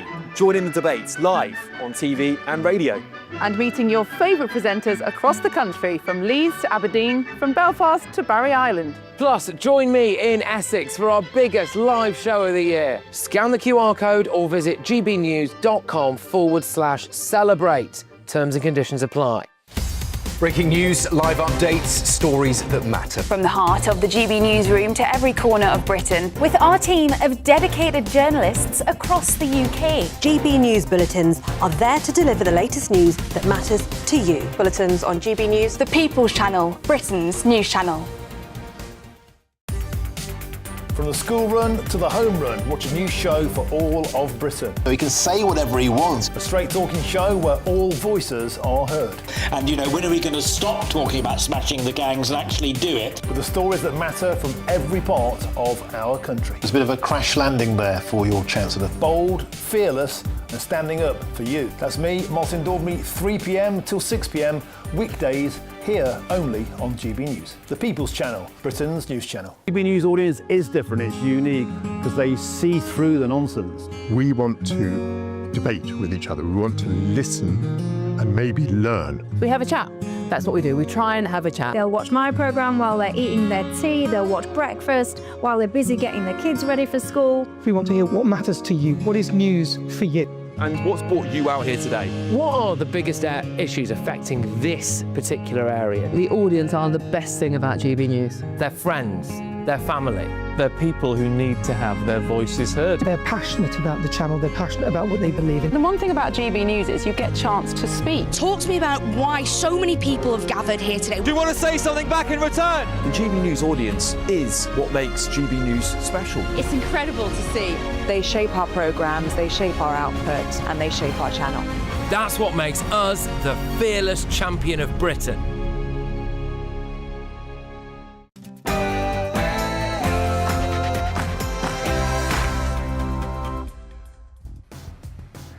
It's 9 p.m. I'm Patrick Christys. Hello and welcome to Crowborough. Thank you very much to everybody who has made the effort to be here today. On tonight's show. Two streets! All streets! Two streets! All streets! Two streets! All streets! 500 illegal migrant men have been plonked right in the middle of a quintessentially English town. Wow, okay, how did you get here? I came by the sea. Yeah, by the small boats. They've been allowed to roam free and, understandably, locals are very worried for their own safety.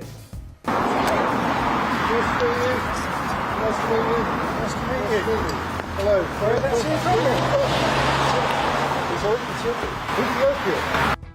So they have set up patrols to try to keep everyone safe. Now, when I say stuck here, some here are retiring and they need to realise the value of their property to retire. They can't now sell their homes, so that means they can't retire, so they have to continue work.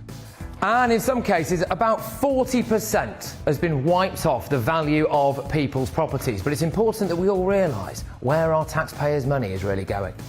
You'll see there is all of these individual accommodation hubs. This used to be accommodation for cadets. One thing that I'm really keen to get across tonight is that we speak to locals who have been forced to change their way of life. There's been warnings gone out to women to say don't walk alone. It's just gutting. It's just gutting because instead of it being a place where I've relaxed and unwound, it's a place where I just don't feel safe, including at my own house. And this isn't just a local issue. What's happening here has already happened in other areas and is going to happen in plenty more. And that is the key point here this evening. Yeah, back in the studio, it's me, Nana Acquia, and I'll be joined by Tory peer Lord Bailey and former Labour advisor Matthew Laza. So remember, when I say get ready, Britain, you say... Yes, OK, so what's happening here will happen elsewhere. And after years